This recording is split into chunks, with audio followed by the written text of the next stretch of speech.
A spectacular view of Mount Rainier. And there's the Seattle skyline looking gorgeous with blue as a backdrop, and Qwest Field overlooking Elliott Bay. And we are inside Qwest Field. It's the Cougar Gridiron Classic. They're one game a year where they come to the west side of the Cascades, and today they take on the Hawaii Warriors. And hi, everybody. I'm Rich Burke along with Jason Stiles. And Jason, for Washington State, after last week's season-opening loss in Pullman to Stanford, they're simply looking for a win. I think so, and I think they made a lot of progress last week against Stanford. People saw them compete for the first time in a while. Now, they need to take that next step, get that W, as you stated, Rich, coming into Pac-10 play here in a few weeks. And I think they're feeling pretty good about their chances, playing a little bit better and playing against a Hawaii team that doesn't necessarily fare that well on the road. Now we have another Jason Gesser, and it's appropriate because he started quarterback at Wazoo, and he is from Hawaii. And Gesser, Hawaii looking for back-to-back wins against Washington State. Yes, and I can tell you this, they're loving the sun, just like how I'm loving Hawaii's playing Washington State here in Washington. Now, wait a minute, Gesser. If I'm seeing this right, you can take the man out of Hawaii, but you can't take the Hawaii out of man. You're wearing flip-flops on the sideline. You know, you got to keep the feet comfortable. I got the shirt and tie on. I'm professional up top, but I perform my best when my feet are loose. They're comfortable. Who let the dogs out, Rich? Who let the dogs out? That is the kind, brah. Now, for Washington State, they have yet here in the second weekend of the year to determine their starting quarterback. Well, the big reason for that is in that position and run with it. Last week, you think you'd agree that Kevin Lapina probably played the best of the two, but Marshall Lobosol, a very capable playmaker in that. Both of them feeling more and more comfortable, but you're not going to make the decision after one game. They're going to both be thrown out there again, try to manage this offense. And Jason, on the flip side, Greg Alexander for Hawaii is going to take every single snap for the Warriors, and he got off to a great start last season with 3 big touchdown passes. He did, and here's the reason. He's getting experience. He's got a year under his belt, and you've got to get experience. You can't teach it. You just got to go through it. Some big-name guys out there are going to be Greg Salas. They're moving from the outside receiver to the inside slot. They're trying to get a matchup on him with linebackers and safeties. The run-and-shoot offense is a hard thing to stop, guys. But with the experience and the time, it's starting to go in their favor. We're going to have guys like Polaris coming out of the backfield, playing in that slot as well. He's a shifty back that can catch the ball very well. Well, Washington State's got to be able to control that and not let the big play happen. Well, you talked about it, Jason. Polaris is a guy that plays a little bit of running back, a little bit of inside receiver, not going to run a whole lot of vertical routes. You're going to see him go horizontal, but at the end of the day, when you look at the stat sheet, it's going to be guys like Polaris and Salas that are going to for this very explosive Hawaii offense. Yeah, and when they are on, they are high octane. Now for Washington State, maybe the best defense is to keep that offense off the field, and so Wazoo figures to run the ball and then run it some more. Well, you talked with Coach Sturdy about this offense. He said, you know what, we want to running the football. They did that very well last week against Stanford. Dwight Tardy had a heck of a football game. From Cal, James Montgomery pounded the ball in there as well. They're going to have to do that today. And Jason, as quarterbacks, I know you and I both like to let that thing fly, but sometimes in a game plan when you've got a high-powered offense on the other end, you've got to slow the game down and control the ball. You do, and the thing you don't want to do with Hawaii is give them opportunities. In the run and shoot, you give them opportunities, they're going to take advantage of that. So if you control the clock and limit their possessions, it's a big deal for Washington State. It's Washington State, and it's Hawaii. It's the Cougar Gridiron Classic.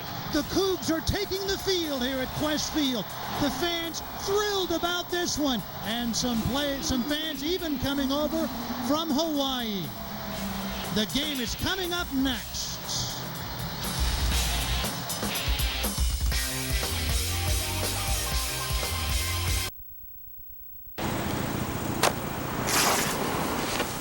Do I win?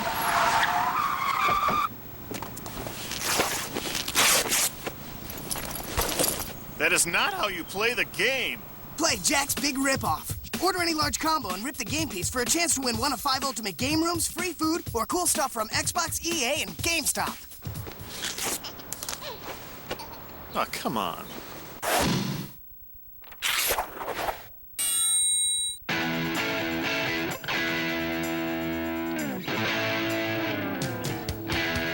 What would I do without you? What would I do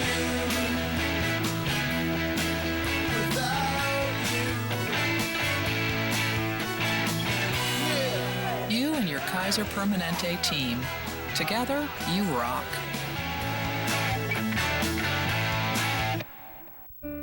Every new day presents us with challenges and opportunities. At Hawaii USA Federal Credit Union, life matters, doing our very best for the members we serve. Life Matters is about making dreams possible. Life Matters is about looking out for our community. And being connected to what's most important. Because life matters to our members, it matters to us. Hawaii USA Federal Credit Union, where life matters. These all seem the same. They're not. You can't fake Sony quality. It makes watching sports in HD better. And the more sports you watch on a Sony, the better you get at sports. Nowadays, young man, yo down, zhang.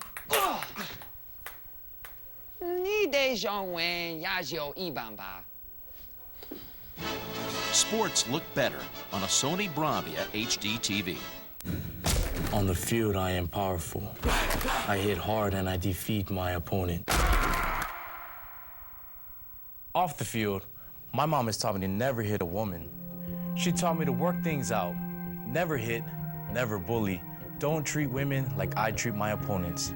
To me, that's real power. This message is brought to you by the State Department of Health and the University of Hawaii at Manoa.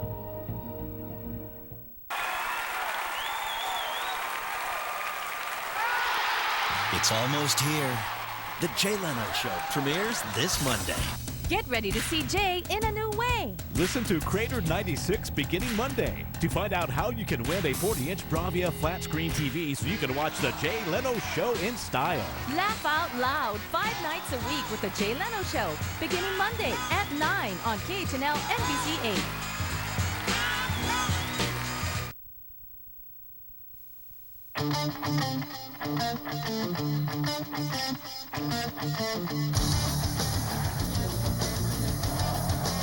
That thing's getting downhill here.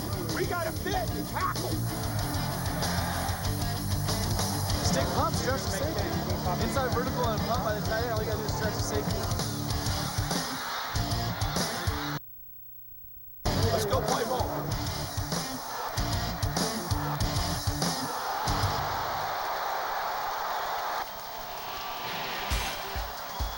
Temperatures in the 80s here at Qwest Field in downtown Seattle. And lots of people making the trip over from the islands today to see this one. They are very faithful in their support of the Warriors. And of course, the locals who are on this side of the Cascades, who are Cougar alums and fans, enjoy this one game of the year when they get a chance to see their team without having to go to Pullman. And lots of people making the trip from the east side of the Cascades as well. Washington State won the toss. They have deferred to the second half. And so Patrick Rooney will kick it away. And deep to receive, Javante Taylor. Beautiful day for football, huh? Boy, they seem to have brought the weather with them from Hawaii, and all the fans loving it. Basking sunshine, should be a heck of a college football game. Rooney kicking toward the south end zone, and Javante Taylor, who can fly, takes it at the 4. And dragged down from behind by Mike Ledgerwood. Greg Alexander, starting quarterback. We get our first look at Hawaii's version of the run and shoot under Coach Greg McMackin. And this guy started to figure this offense out toward the end of last year. Well, a big part of that, Rich, is that he wasn't there in spring ball when he transferred in the year before. Now he's been through a whole spring, whole summer, and feels much, much more comfortable in this offense. Keep an eye on the guy in the slot on the near side. That's Greg Salas. Trips left, one right. One man in the backfield along with Alexander, Leon Wright Jackson. And here's Alexander, and it's complete to Rodney Bradley for a first down on their first play from scrimmage, gain of about 12. And here's how Hawaii stacks up their offensive line. John Estes, a candidate for All-American. And there you can see the 4 wide receivers, all juniors and all used to the run and shoot offense. Immediately, Warriors move the chains. Greg Alexander, the senior from Santa Rosa, California, and a transfer from Santa Rosa College, looking and quickly out to Bradley again, and it's complete for a gain of about 7. For the Washington State Cougars, here's how they look defensively. Travis Long, a true freshman, starting at left end for Wazoo. Andy Mattingly, one of the key players on the defensive side of the ball for Washington State. And you have Xavier Hicks, a senior free safety, along with Chima Wachaku moving from safety to cornerback. Cornerback position young right now for Washington State. It's going to be a challenge for this defense against the run and shoot. Hand off to Leon Wright Jackson. He slips a tackle, gets around the right side, and a long gain for Leon Wright Jackson. This is an offense where you've got to be patient as a defense. You take a look at this thing from behind and watch it open up. The ball fake gets straight to Leon Wright Jackson. Again, a local product out of Pasco. He's got a lot of fans in the stands here today, and all kinds of running room for him as Hawaii has not been stopped on this first drive with any play that they've run to this point. Another 1st and 10, 31-yard gain for Leon Wright Jackson. 2 receivers right, 3 left. From the 4-yard line, dumps it underneath, and it is complete to Kealoha Polaris around for another 1st down, but a flag on the play. We talked in the pregame about Polaris, a guy that's not going to go real vertical on his routes, but a guy that's going to run horizontal because his speed. He can run away from guys, and he did that right there against the Cougar defense. We'll have to see if this thing might come back, as the initial indication is a block in the back. Illegal block in the back by the offense, number 7. 10-yard penalty, remains 1st down. Greg McMackin, 2nd year as head coach at UH. He's from the Northwest, Springfield, Oregon native, and had his first head coaching stint in Oregon at OIT, the late 1980s. Spent a lot of time, too, in the NFL. A lot of people might recognize his name on the defensive staff for Mike Holmgren with the Seattle Seahawks for a number of years. Yeah, he was a defensive coordinator here, 1995 through 98.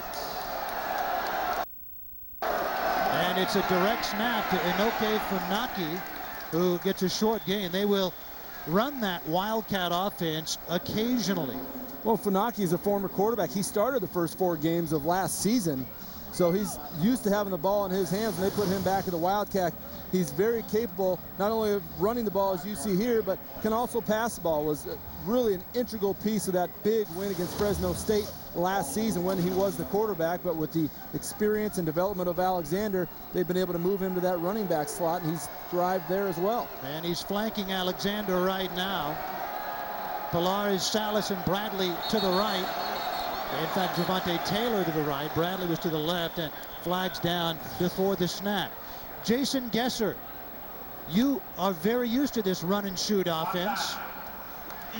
Offsides against Washington State. And that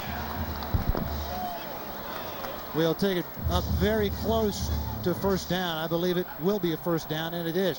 Jason, you know about this run and shoot. You've run it. You coach it in high school. It's an offense where the receivers have option routes. Get past this play here, I'll get more into that, but a lot of it goes off of timing and just working together with the quarterback. Again, Alexander flanked by Funaki. 2 receivers left, 2 right. Looking over the middle, intended for Bradley, and it's complete. Pay dirt for the Warriors. Touchdown for Rodney Bradley. Let's go downstairs to Jason Gesser. As you can see right here, when you do not get pressure in the backfield on the quarterback, it gives time. He looked the safety off, that cover 2, middle of the field was wide open. The receiver has a choice to either go to the corner or the post, and they make the right read together. It's amazing when it works, and it looks just like that. Well, and from game 1 to game 2, a big improvement for Alexander. As you see that PAT go through the uprights, but they said, Alexander, that what he did not do well last week is come off to his 2nd and 3rd targets. That time, very clear, looked to his right all kinds of time, finds his receiver down the middle of the field, The Warriors take an early lead. The Cougars will get the football when we come back.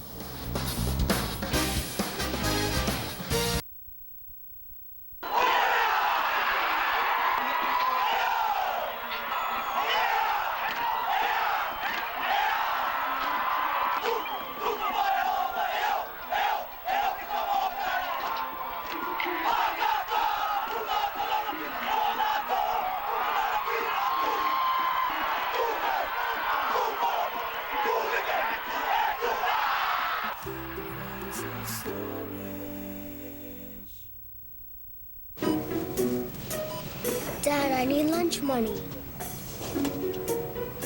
Need cash?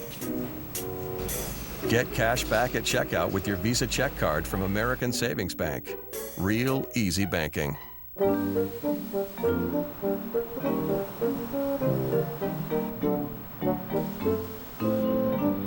Need cash?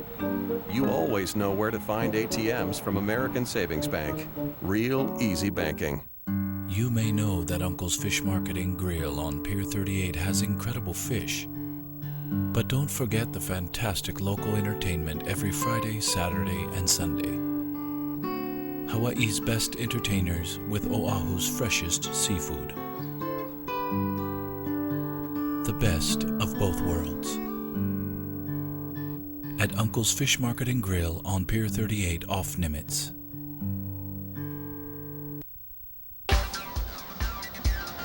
Well, that was quick. It took only 5 plays. They moved 80 yards, 3 minutes and 10 seconds, culminated by Greg Alexander finding Rodney Bradley in the back of the end zone. A 23-yard touchdown reception, and Hawaii already on the board.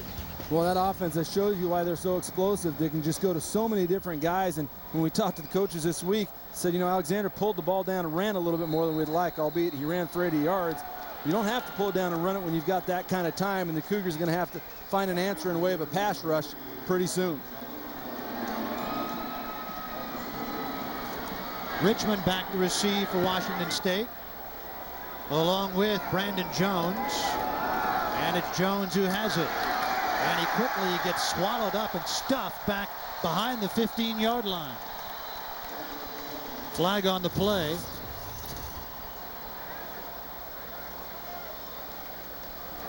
As they sort this thing out, I'll tell you, for a team that's in front of a lot of fans here at Qwest Field, their home game, this Washington State Cougar team has sure come out flat on 2 of the 3 aspects of the football game. During the return, holding, number 85 on the return team, 5-yard penalty, half the distance to the goal, first down.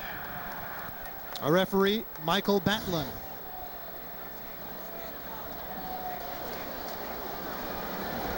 So here's Kevin Lapina coming out for the first time, and Lapina has a little bit more experience than Marshall Lobestall, but not that much more. Today is his 11th college game.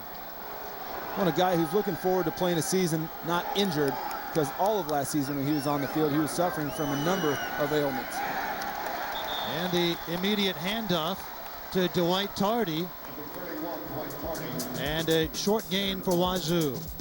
Washington State offensively as Kenny Alfred, who is an All-America candidate like John Estes of Hawaii. And you can see Gino Simone, the freshman from Skyline, a true freshman, starting at wide receiver.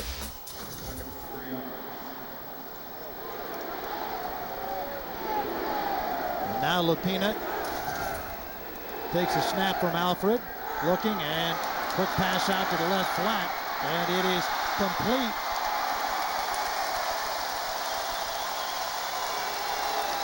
Looks like Solomon out there at that slot position. Boy, what a great job by Jared Carstetter. See the little ball fake and just a little bubble screen. Kevin Lapina gets his feet set and watch the outside. Look at Jared Carstetter locking up that corner, allowing Solomon to get the extra yards. That's really a 7 to 8 yard play. If your receiver picks up the block, could be a lot more, and Cougars pick up their first down of the ball game. Solomon sat out last year because of NCAA transfer rules. He had played for Paul Wolf at Eastern Washington. And now Skylar Stormo resets to the right side, and illegal motion on Washington State. Dead ball. False start. Number 84 on the offense. 5-yard penalty. Paul Remains Wolf first is the down. head coach of Washington State in his second year after 8 years as the head coach at Eastern Washington. He had a lot of success there. He really did. Worked under Mike Kramer for a number of years and took over the helm and just picked up where he left off and really had some fantastic teams. High-powered offenses, which I know Cougar fans are looking forward to. Simone was in the slot right, and now room for Lapina to run back just past the line of scrimmage.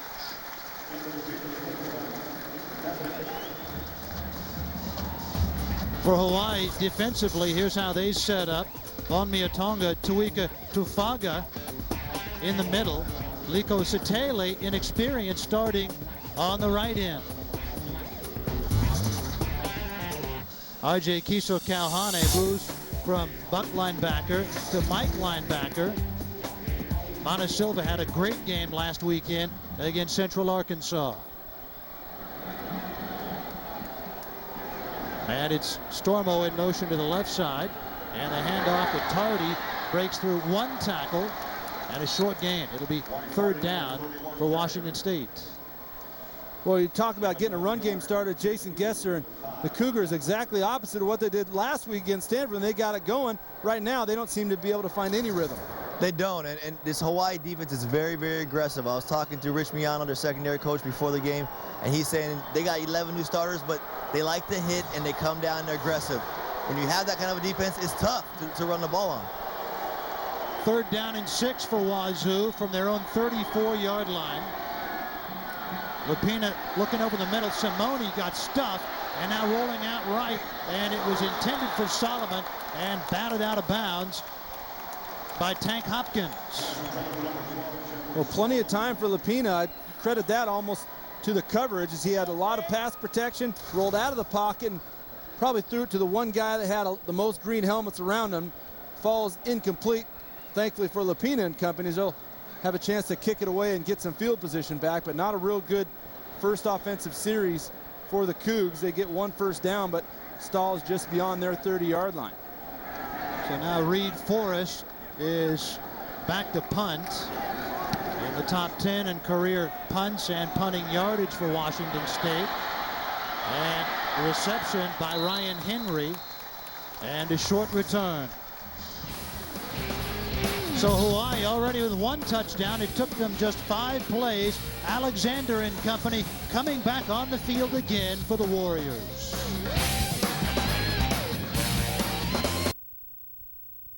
In the mood for something more adventurous this evening? Think Australia. Come on to the Outback Steakhouse and try our juicy signature sirloin, plus your choice of 2 sides at just $14.95. It's no wonder we're Hawaii's favorite steakhouse. Live adventurous. Go Outback. I said, how'd you like the song? She said I was very amused. I started throwing bass, she started throwing back mid-range. But when I sprung the question, she acted kind of strange. I called her room, got picked up again. I called her in, I said, yo, who was that? Oh, he's just a friend. Don't give me that. Don't even give me that. Oh, baby, you got what I need. But you say he's just a friend. But you say he's No matter who you are or where you're headed, there's a Bank of Hawaii ATM along the way. Because Bank of Hawaii has Hawaii's largest network of ATMs in the places you like to go to the most. So whether you're headed to the office, running errands, or taking the kids to soccer, you can always count on a Bank of Hawaii ATM being there along the way. Bank of Hawaii. That's my bank. At Cairo Plan Hawaii, we're specialists in you. You're the one. You're the reason we're locally owned and managed. You're the reason we have more than 60 clinics statewide. You're the reason our care is affordable. You're the reason we care for you like family. At Cairo Plan Hawaii, we're specialists in you. Washington State Cougar faithful here, and maybe a little bit concerned. Hawaii with an early touchdown, and then the first series stalls for Washington State, and Dwight Tardy getting maybe a little bit of retaping of the ankle. And now Greg Alexander for the second drive for Hawaii, looking over the middle, and it is complete to Greg Salas, his big play receiver, coming on a crossing route, and a long game. And so far for Hawaii, the proverbial hot knife through butter. Yeah, the Cougars just don't seem like they have any comfort level whatsoever out there in the secondary. This one's coming right at you as you see Greg Salas from that slot position. A little bit odd size for a slot receiver. He's 6'4". Usually see those short, nifty guys. They move Salas to the interior for the first time just this year, and you see the damage he does when he gets lined up against a safety. Salas moving to the slot, as you say, and he spent a lot of time studying the video of previous Hawaii slot backs in this run and shoot offense. Fake the inside handoff to Leon Wright. Jackson throws to Salas to the 5, pushed out of bounds by Daniel Simmons inside the 5. As you see in this offense right now, if you give him the time, the quarterback, these receivers have option routes. The defense can never be right. You've got to get pressure on the quarterback. If you're going to do it, you can either bring a blitz if your front four can't get it done. If they keep on letting him sit back like that, they're going to pick their way all the way down the field. It's going to be a rough day for Washington State. First and goal from the 2. Now let's see what they can do inside the 5 with a run and shoot. Polaris in motion, and a flag as the snap was made. Dead ball. False start. Number 50 on the offense. 5-yard penalty. Remains first down. I tell you, Rich, the only 2 positive plays for this Washington State defense so far this game have come via the yellow hanky. And when you're first and goal inside the 5-yard line, a 5-yard penalty, that's big. That takes you out of that. Just slam it through the goal line in the wedge play. They've got to go back to the air, although it hasn't been so bad for him to start this game. Alexander already 6 for 6 for 110 yards. He's looking toward the corner, out of the back of the end zone, rather. And it will be second down and goal from the 7. Go back to what I was saying. I mean, you're first and goal at the 2. I mean, your playbook is wide open, and even though you're a team that likes to throw the ball, not too hard to spread a team out and get a 2-yard gain. Now you're back to the 7, and that playbook gets a little bit smaller, and the Cougars defensively now can do a few more things. Couldn't the argument be made, though, that the run and shoot is more comfortable with a little bit more room? Sir, no question about it. Anytime you get inside the 20s, you take a look at Nick Rolovich, the quarterback coach. He's calling plays today for the first time in his career with Ron Lee, the offensive coordinator, up in the booth, taking a look at things from afar. Polaris and Taylor right. Bradley left, intended for Salas, complete, and he falls down on the goal line. A touchdown. Touchdown signal. The ball was out on contact.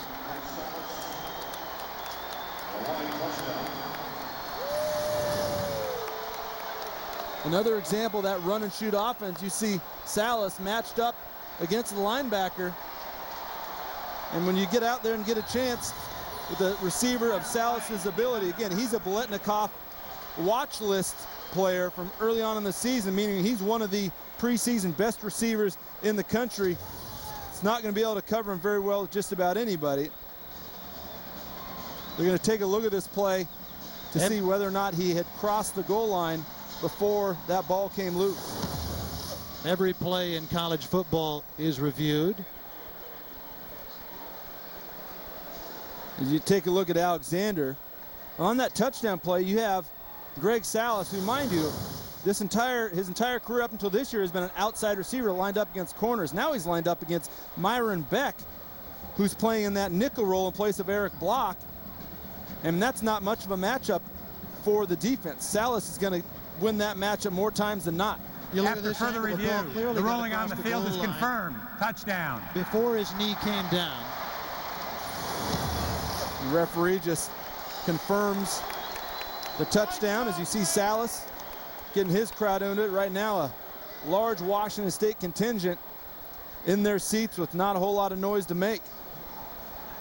5 plays for Hawaii and 61 yards. And Alexander now 7 of 8 for 119 yards passing. And the point after from Scott Enos is good. So we have not quite 8 minutes gone, and it is 14-0 Warriors.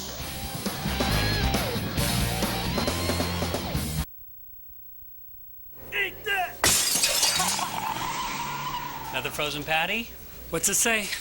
Stop making the new Arby's roast burger, or else.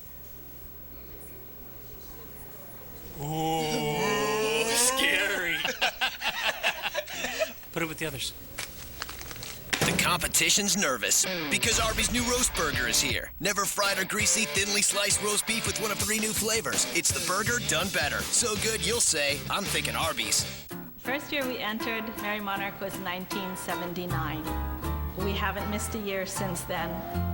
One of the best parts is getting on that Hawaiian Airlines plane every year, because once we get on that plane, we're all together in a canoe, and we stay together until we get back to Oahu. It's way too much fun to miss. Serving Hawaii for 80 years, only one airline is Hawaiian. Post your family vacation photo at KHNL.com, and you could win a 3-night stay at Aston, Kauai Beach, and Makaiva. Click on the contest link at KHNL.com today. 14-0 Hawaii midway through the first quarter here at the Cougar Gridiron Classic, Qwest Field in Seattle. And so far so good for the run and shoot. And the Cougs had better figure this out, because in their next game in 2 weeks, they face SMU, coached by June Jones, another run and shoot team. The former Hawaii coach, that's right. And, you know, it's funny, we talked to the Hawaii offensive staff, and they said, you know what? We'd like to be 50-50 balance if possible. When you got guys like Greg Salas running across the field, Gesser, it's unique for him to be able to make an adjustment from being an outside receiver to an inside receiver, because usually the reason those guys are where they are is because they're effective in those places. But for him to be able to move and be that successful says something a lot about him. It does, you know, and they've been really high talking to Coach Ron. They love this guy. And that was the main reason why they put him from outside to inside, because he could make the transition and he'd get those favorable matchups that you're seeing right now today. Enos' line drive kick, and fielded by Brandon Jones, cuts ahead to the 26. And Greg Salas, we talk about his size, and unique that he could play slot back. They say he's as quick as any other slot. Well, he's got quickness, but jokingly, McMackin said one of the reasons they moved him from outside in is because he was kind of slow. I think Cougar defenders would argue with that, as he's been running across the field, he's been running vertical, and you see how big he is. Usually those slot receivers tend to be a little bit smaller, but you can have that kind of strength to catch the ball inside against a linebacker. You're going to be able to get a lot of yards after the catch as well. And that last drive, all 6 receptions were Alexander to Salas. Boy, and now the Cougars in their first play after the kickoff return, they huddle from the sideline, call the play there, run out on the field. They have to burn or time out because they didn't have the right personnel. So nothing in rhythm for the Cougars at this point, offense, defense, or special teams, and they really struggled to find themselves here. And Rich, one of the things last week at that game in Stanford, you just felt a renewed energy of that Cougar football team. Even when Stanford made a big play, like for instance the very first drive of the game, Stanford marched right down, scored a touchdown. Cougars put together an 18-play drive. It's their ability to overcome adversity, and talking with Paul Wolf and company, that's going to help them be better this year. Because certainly in every game and every season you have that adversity, but at least this time, at this point in the game, they don't seem to be reacting to that very well. And this is Wazoo's 8th appearance at Qwest Field. They're 5-2 here. The losses coming last year to Oklahoma State and back in 2004 to Colorado.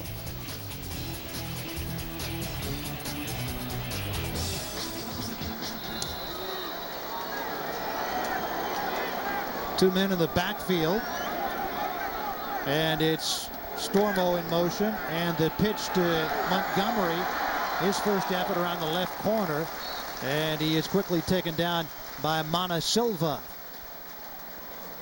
Montgomery in last week's game was instant offense for the Cougars. Did a nice job both running the football and catching some out of the on that sideline.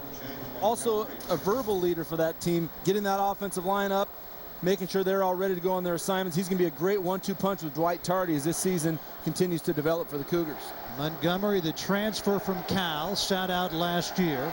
Played in all 13 of the Golden Bears games 2 years ago. Now Lapina rolling out right, room to run. And he gets hit from behind by Elliott Purcell. Tackled by Purcell and Paredes. I guess when we talk about quarterbacks, Kevin Lapina is a kid who goes 235, 240, and they think, hey, he's just kind of a big lumbering guy that likes to throw the ball, but he's got a little wiggle to him too. He does, you know, and as soon as you saw that, he came out, checked his 1, checked his 2, and he puts his head down. He is very effective at getting north and south and getting yards when he decides to run. This is not Lapina's first game here. He played a little bit last year and lost to Oklahoma State. And quick screen out, and it is complete.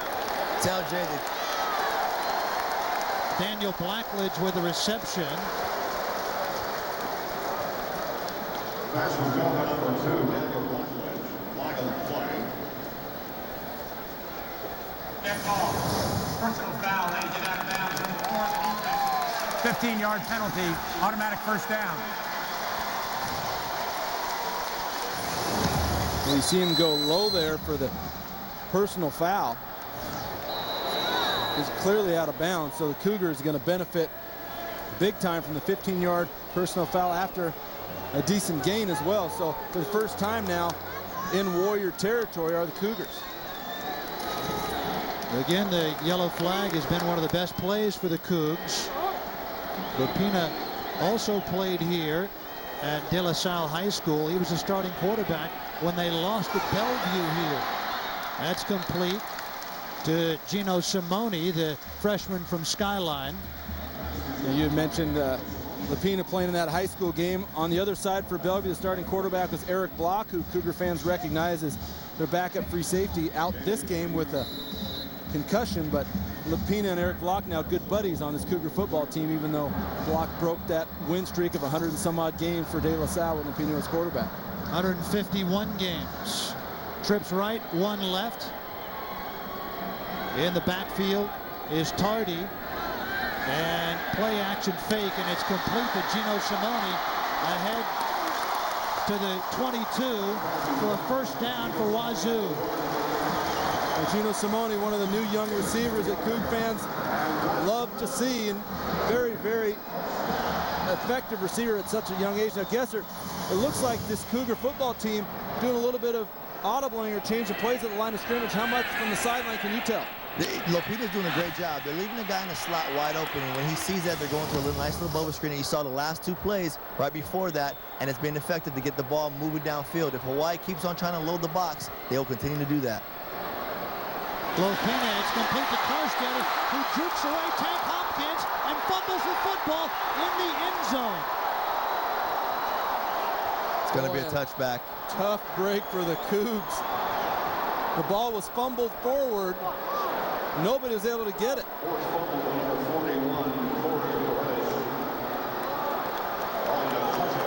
Watch this play. Watch him juke Tank Hopkins here. Nice inside cut. And then Paredes from behind forced the fumble, and it goes out of bounds. And by rule, that's a touchback. So what was a great series offensively for the Washington State Cougars now ends in absolutely nothing, and that high-powered offense for Hawaii comes back on the field. They were able to avoid the turnovers last week, and Paul Wolf and Todd Sturdy saying that's what they're going to have to do this week. Well, that was one of the big pluses is when they didn't turn the ball over. They gave up quite a few big plays, but they didn't turn the football over. And ultimately, when you have a chance and you're getting down deep into opponent territory, you've got to come away with points. Right there, it appeared as if they might even get to the end zone. Confirmed touchback. So they confirm the ruling of the touchback.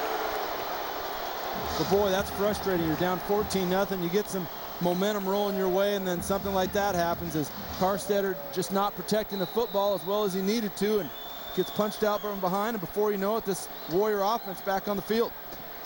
Here's Alexander again, only one incomplete pass in 2 drives, 2 touchdowns, one to Bradley and one to Salas, who's flanked by Leon Wright-Jackson, and it's complete to Bradley and quickly taken down by Chimo Wachaku. Jason Gesser for the offense for Hawaii now. Same old thing. They're going to continue to attack them the same way. As if it ain't broke, don't fix it. If I was them, I would. But being on the sideline over here with the Cougars, Coach Niekamp personally grabbed all of his linebackers and personally challenged every single one of them to step up right now. He understands that it is tough to cover this offense, but he personally challenged them all and told them it's a very long game and to step up and start playing this drive. So we'll see what happens. Inside handoff to Wright-Jackson. Off right tackle and a short game. One of the challenges for this defense in this ballgame is they're banged up. I mean, they're one of the few seniors they have on this defense.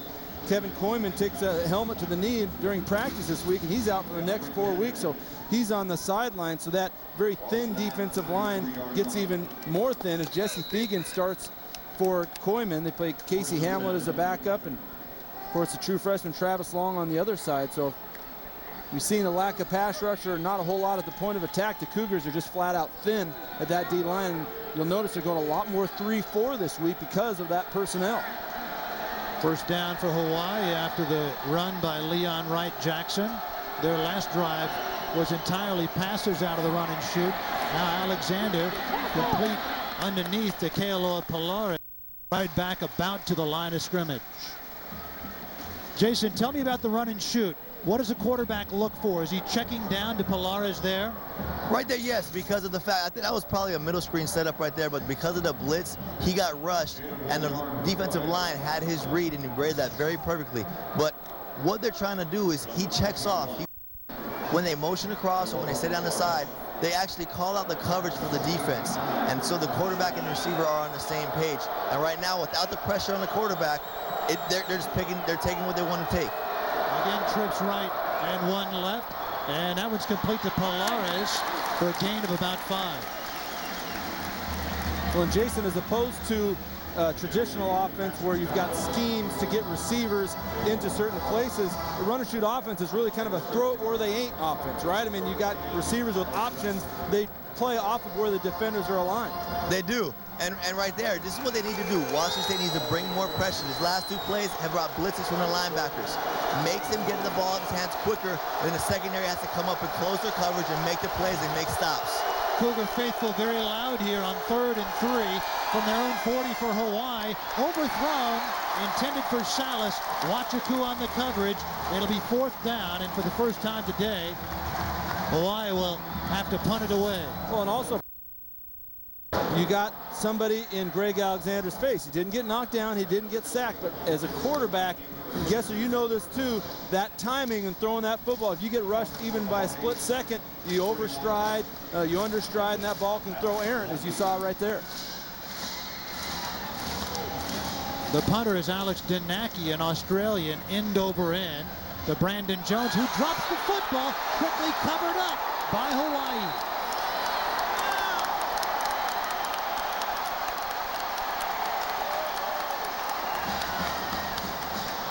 Wadsworth comes up with a fumble, but once again, the Cougars shoot themselves in the foot. Brandon Jones, after a tough game last week, he wants to be a playmaker for this Coug football team.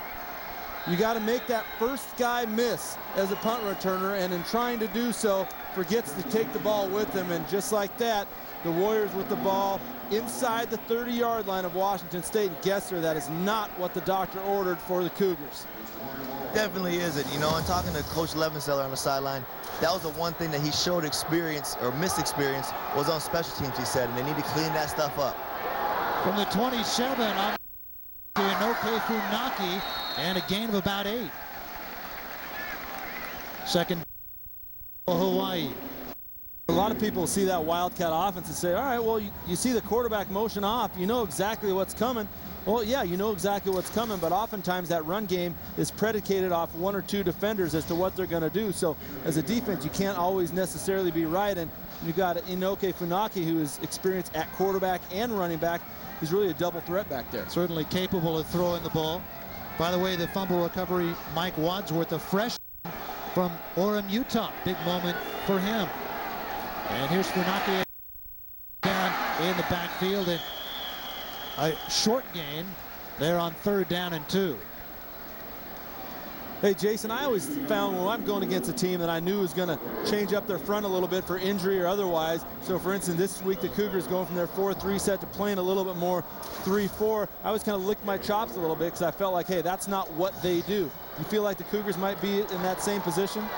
I think even more than that, I think what Rolovich is doing right now, he's doing a great job on that Hawaii sideline of keeping them off balance so they don't know what is coming at them.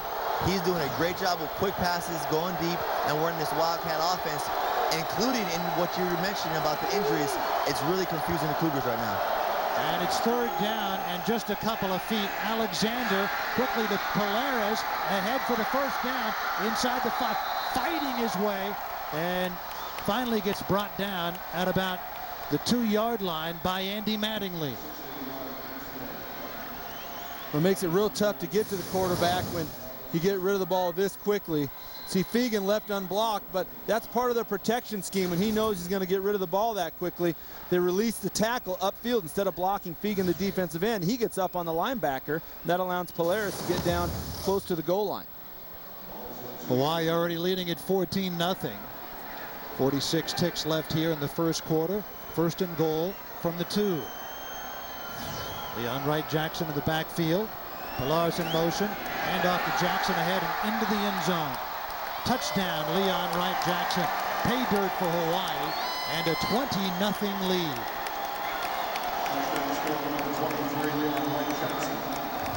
Here's an end zone look, and you can see how big this hole is that Leon Wright Jackson has to run through. He gets the pay dirt again, a Washington product out of Pasco, makes a lot of his family and friends in the stands happy, and Hawaii takes a 3-score lead. We're not even through the 1st quarter yet. That is an experienced offensive line. 5 seniors for the Warriors. Keeping their run and shoot attack up front. Point after.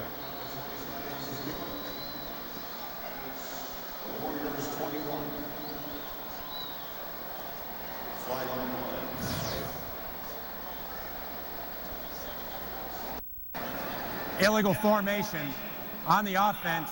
More than 4 players in the backfield. Retry. So they will take the point off the board and do it again.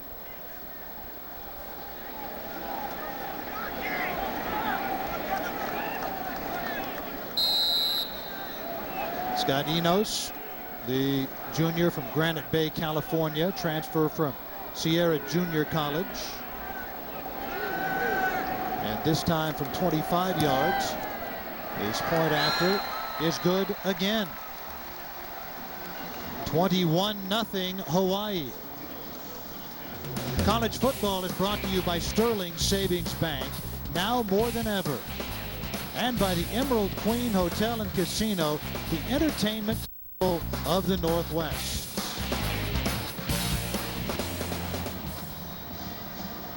A beautiful day here. It was 81 degrees at the kick. But if you're a Cougar fan, you're feeling ice cold right now. To say that Hawaii offense came out red hot. And I think the thing that's most surprising about this game is even though the Cougars lost that game against Stanford last week, Cougar fans, Cougar coaches, Cougar players, they'll tell you, hey, there was progress made. Whereas you get a feel here of here we go again as see Leon Wright Jackson high-fiving his teammates saying, yeah, here we go again to the end zone. Leon Wright Jackson is a local. He's from Pasco.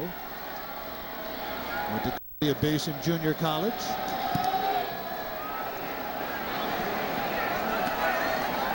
And this time James Montgomery on the return.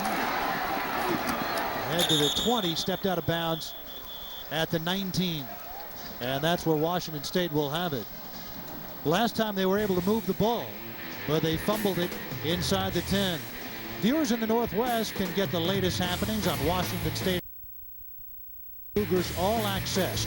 Interviews, player profiles, and insider coverage you won't find anywhere else. Cougars All Access this Wednesday at 5:30 on FSN.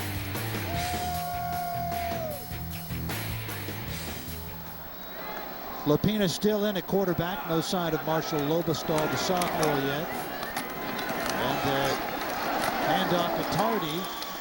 And a gain of about 10. He had a hole that time. Well, and the one thing with not even being at the end of the first quarter, the Cougars can still stick to their game plan, run the football, eat up time on the clock, and try and chip away at that 3-score lead. And right there, a good run on first down for Dwight Tardy.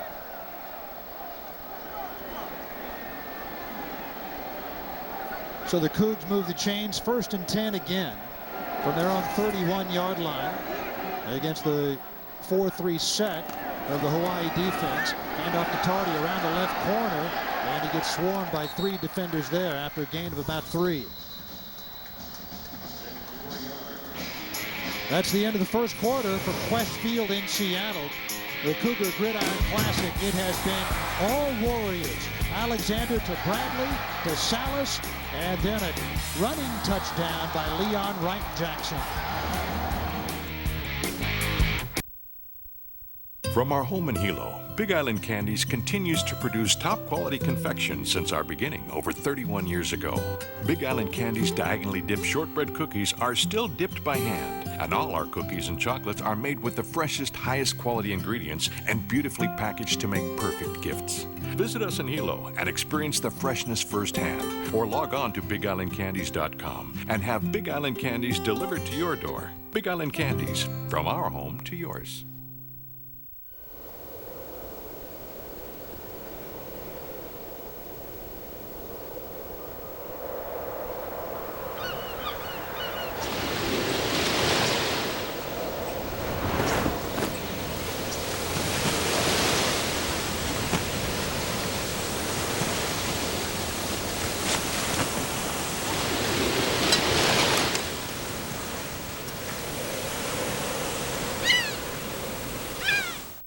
Win big with the satisfying and delicious Super Sack Big Mac Monday Meal at McDonald's. Get a free Big Mac with the purchase of a Big Mac Extra Value Meal every Monday during the UH football season at participating McDonald's for a limited time only. These days, everybody's focused on security, from our borders to our financial institutions. All right, ladies, let's get hopping! We agree. Low prices are great, but workers' comp claims can last for years. Will your insurer be there to pay them? HEMIC is rated A, excellent and secure, by AM Best. Financially strong. I don't know, but I've been told. We're here for the long haul. HEMIC is as good as gold. HEMIC is as good as gold. There's a Hawaii fan sitting down there to the left among the Cougar faithful, and they're giving him a hard time. 21-0 Hawaii, and all he has to do at this point is point at the scoreboard. That turnover by Jared Carstetter, a 14-point swing in the standings potentially. Yeah, absolutely. Cougars are driving for that touchdown, and instead the turnover, and a few plays later, Hawaii's back on the board with their 3rd touchdown of the game. Play action fake to Montgomery, and the ball is picked off by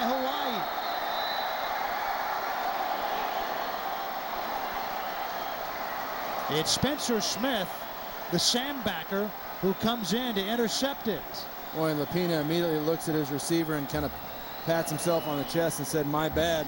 That's not going to make anybody feel any better, as that one was just flat out a poor pass by Kevin Lapina. He wishes he could have that one back, but when it rains, it pours, regardless of the sunshine shining down here at Qwest Field. As you take a look at the play action pass, Lapina just throws into traffic. He saw Carstetter, and he saw the underneath route, and he threw it right in between, and Hawaii now right back in business at the Cougar 36-yard line. Yeah, that's one thing that the Washington State coaches said. They cannot give him a short field. Alexander pursued, and he finds his receiver, and it's ahead for a first down and out of bounds, and a flag on the play.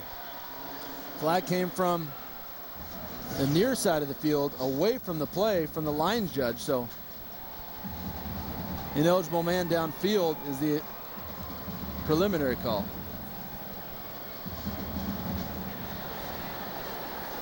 Ineligible receiver downfield on the offense, number 64. 5-yard penalty. Remains first down. You see the lineman right there, number 66. Downfield. More than that 5 yards downfield that is allowed.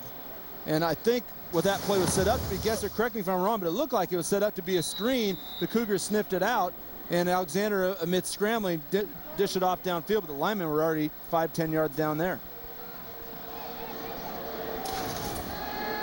So first down and 15 for Alexander and the Warriors.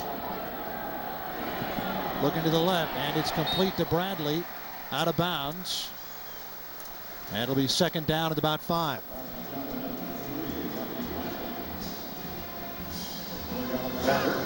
Boy, Gesser, timing-wise, Alexander just seems to be in rhythm. Even when things don't go his way, he's able to scramble and make a play, but the Cougars aren't forcing the issue at all.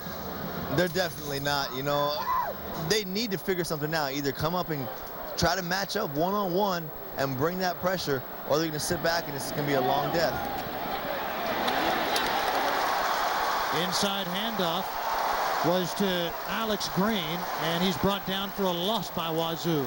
Well, this is what they need more of. As you see Fegan, a big play in that defensive line. We talked about the front seven being important for both sides, both Hawaii and Washington State. This is one of the first big plays the Cougars have made to force a long yardage situation for Hawaii. Now it's up to the secondary to see if they can make a play. And I guess, sir, you know as well as I do that the secondary goes as that pass rush goes, and the Cougars haven't had one up to this point. No, they haven't. And flipping to the other side and going to Hawaii and what they've been doing. I'm over here on the sideline with Rich Miano and Greg McMackin. They came over and they're very, very adamant right now about stepping on and not giving up. I mean, they feel like they have this Washington State offense figured out, and they're all pumped up and juiced and ready to go over here on the sideline. I'll tell you that much. Hawaii takes a timeout. They'll have 3rd and 11, 13:21 to go in the half when we come back, leading it over the Cougs 21-0.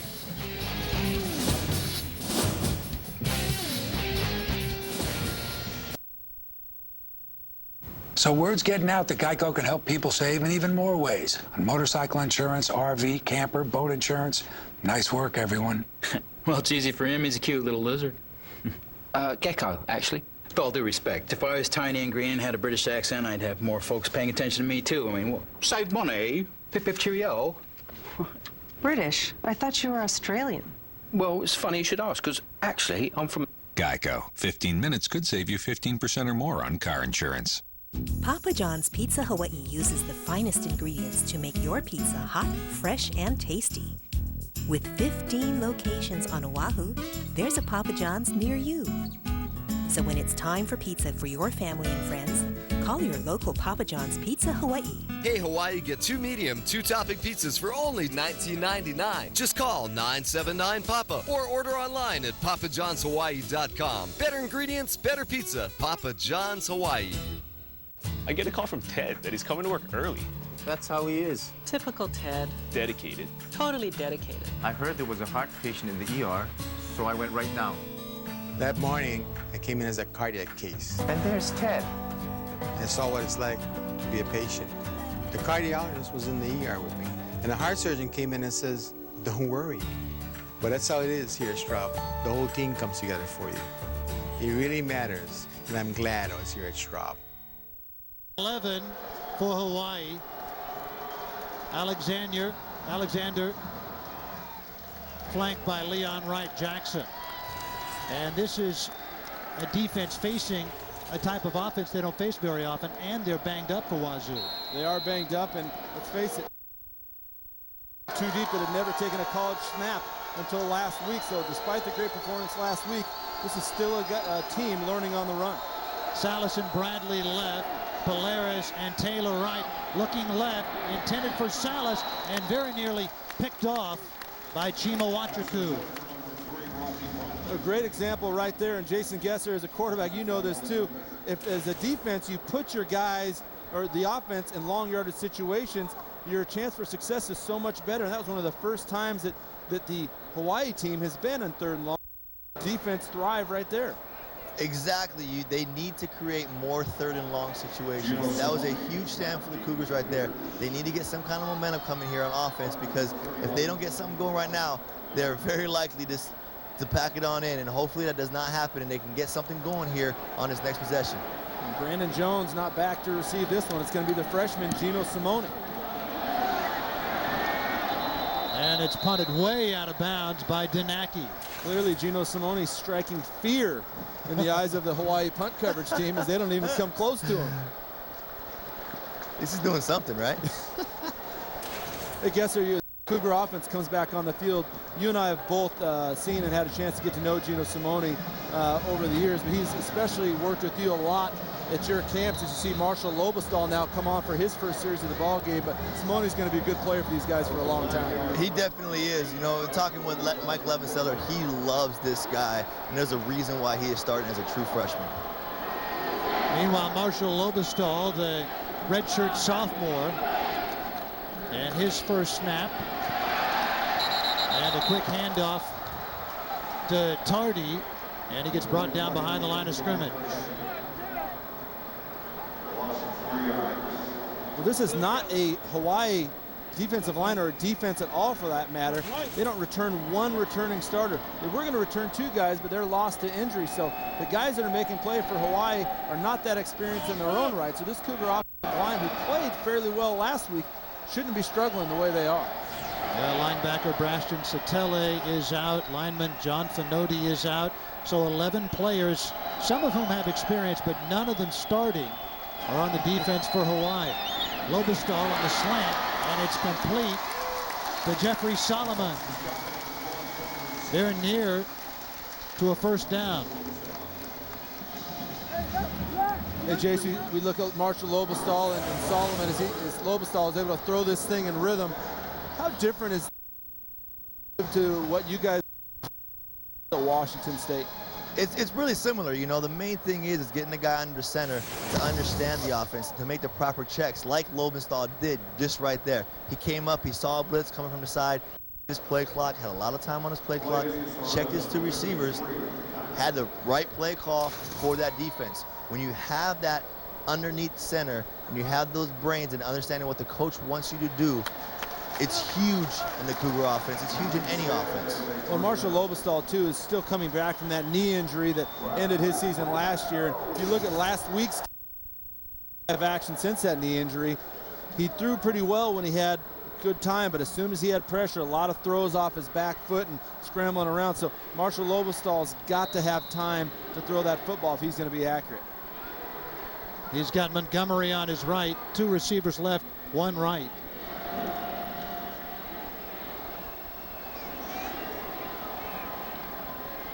First down and 10 for Washington State. Lobostal had it tipped slightly intended for Tony Thompson and incomplete. It'll be second down and 10. Well, that's too bad for the Cougs, as Tony Thompson was open on a little out route. He got separation from the linebacker, and that ball appeared to be tipped at the line of scrimmage. Boy, that catch Tony Thompson had last week was something else. Marshall Lobostal's first completion of the season last week was to Tony Thompson. It was just a highlight reel catch. Look at that field position right there. Hawaii's average field position at the Wazoo 45. And Wazoo inside their own 20. Again, Lobostal looking over the middle. The pocket breaking down. And he tries to get rid of it. Did he have forward motion? It's on the ground. At that point, probably should have just tucked it underneath, huh? He was able to slip that first defender and his quarterback. You saw his eyes downfield, so when that second one came, he was trying to get rid of that ball, so at the very least they're back at the line of scrimmage. Take a look at Lobostal. One of the things a quarterback can do when he's got the pass rush is to keep his eyes downfield. When you got a guy crawling up from your ankles, it's tough to do that. And Lobostal unfortunately couldn't get that ball away for the incompletion, and now it's 3rd and forever. Teammate was able to fall on it. 3rd down and 12. Looking to the left, and it is intended for Solomon and very nearly picked off. Mana Silva came in and almost was able to intercept it for Hawaii. Well, I don't care what kind of quarterback you are. When you're 3rd and 12 and you see the majority of the defenders lining up to come get you or at the line of scrimmage, Gesser, it doesn't leave you with a very easy feeling, and Marshall Lobostal never got comfortable. Not at all. And the one thing that Hawaii is doing, they are moving around. Even though they have 11 new players on the defense, they're playing very well together, and they're playing with an attitude right now. On the sidelines, they're all juiced up and they're ready to go, and their coaches are fired up, and they are playing together very, very well. Reed Forrest punts it. Ryan Henry back to receive. Good punt. And Henry does not call for the fair catch and gets immediately brought down.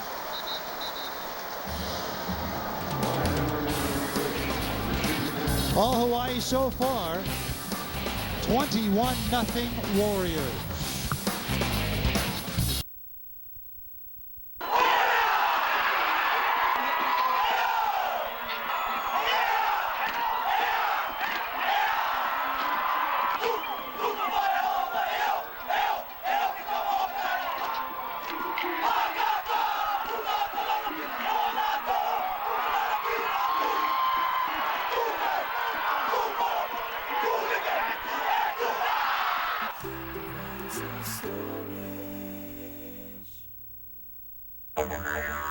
In the mood for something more adventurous this evening?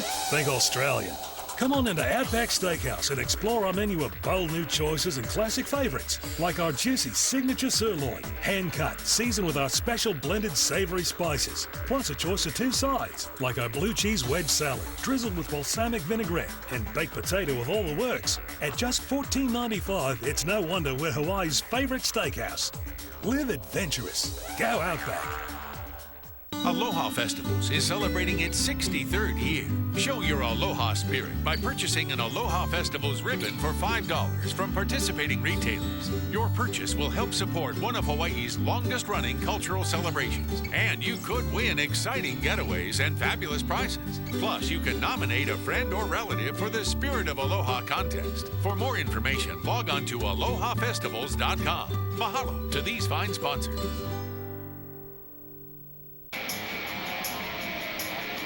Kevin Lopina started at quarterback for Washington State. Then had one drive. Quickly ended. They brought the pressure on him. Yeah, they did. They've struggled and to find a way. With that pressure comes opportunity. There's big plays to be had down the field, but on the flip side of a defense that's attacking like that, Jason, as you well know, if you don't have the time to get those big plays, there's not much you can do.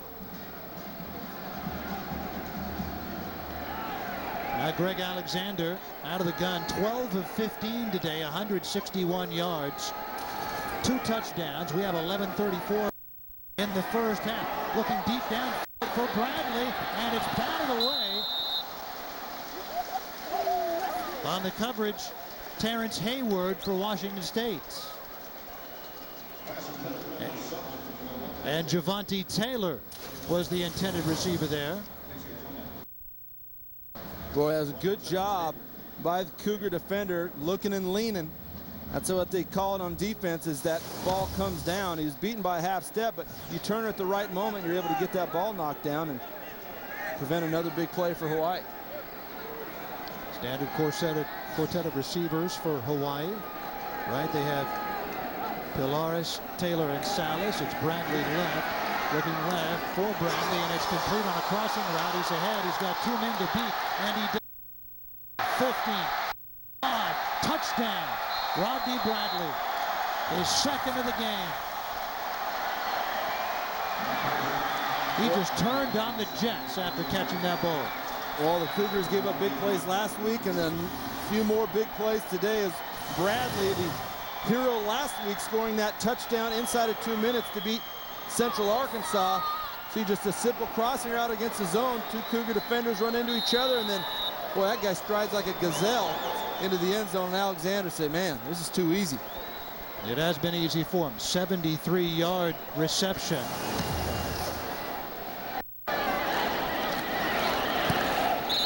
He is now 13 of 16. And the point after for Scotty. And it's 28-0 Hawaii. Jason Gesser, what do you do now if you're Washington State to collect yourself? You definitely have to start taking shots like Hawaii did. That's the one thing about the run and shoot. You're seeing all this underneath stuff being taken and a dig coming across here. But before that, they took a shot on the sideline. They opened up that defense up a little bit, gave a little threat downfield, takes it underneath, one guy makes a missed tackle, and they take it to the house. That is what the run and shoot is predicated on. That backside guy on that dig route, he had an option. He had an option to either run a dig or run a post on that, depending on the defense. The dig was there because of their defense. Alexander read it, timing was right, split the defense, 6. The one thing that Washington State has to do is they have to respond. Their coaches are challenging them on the sideline, trying to make them respond in any which way, and we'll see what happens here. Well, Jason, still a lot of football game left, and it's early in the second quarter. And the one difference you'll see between highlights is that Alexander's got all day back there to throw the football, and the Hawaii defense now starting to get to these Washington State quarterbacks a little bit and forcing them into some bad throws. And Richmond elects to take it out, and it pays off as he gets out to the 23-yard line. A bit of a hesitation. And that's where Washington State will. Our Northwest viewers can catch more college football later tonight from Eugene as the Oregon Ducks battle the Purdue Boilermakers in a Pac-10 Big Ten matchup. Live coverage gets underway at 7:15 on FSN and FSN HD. There were more than 22,000 here last year for the Cougar Gridiron Classic, and the loss to Oklahoma State did not have an attendance figure yet today. It's Stormo, the H-back in motion. Lobestall looking for the quick pass, and he finds Jared Carstetter, who fumbles the football for the shot. Covered up by Jeremy Bryant.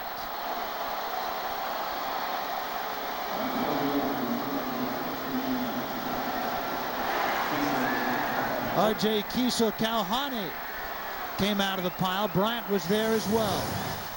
Well, Cougars have a great play set up here. Not a very good ball by Lobestall behind Carstetter. A heck of a catch, then just never gets it fully. As a defender, you're taught to put your hat on the football. You can't do it any better than that right there. And then you see Kiso, one of the heroes for the defense last week in their first game of the season, comes up big again today with the fumble recovery. And you talked about that starting field position, Rich. Hawaii starting this one at the Cougar 47. Here it is again. That's been just about their average field position. Bradley already, by the way, 6 receptions, 135 yards, 2 TDs. Pocket breaks down. Alexander, he likes to run more so than Greg McMackin wants him to, and he gets ahead past the line of scrimmage for a short gain. And McMackin said, listen, big fella, you're 6'4", 240, but that doesn't mean you got to run anybody over. We want you throwing the football. He carried, I think, 16 times for over 70 yards last week, and you see he's a little bit nimble with his feet despite his size. And that says it all right there.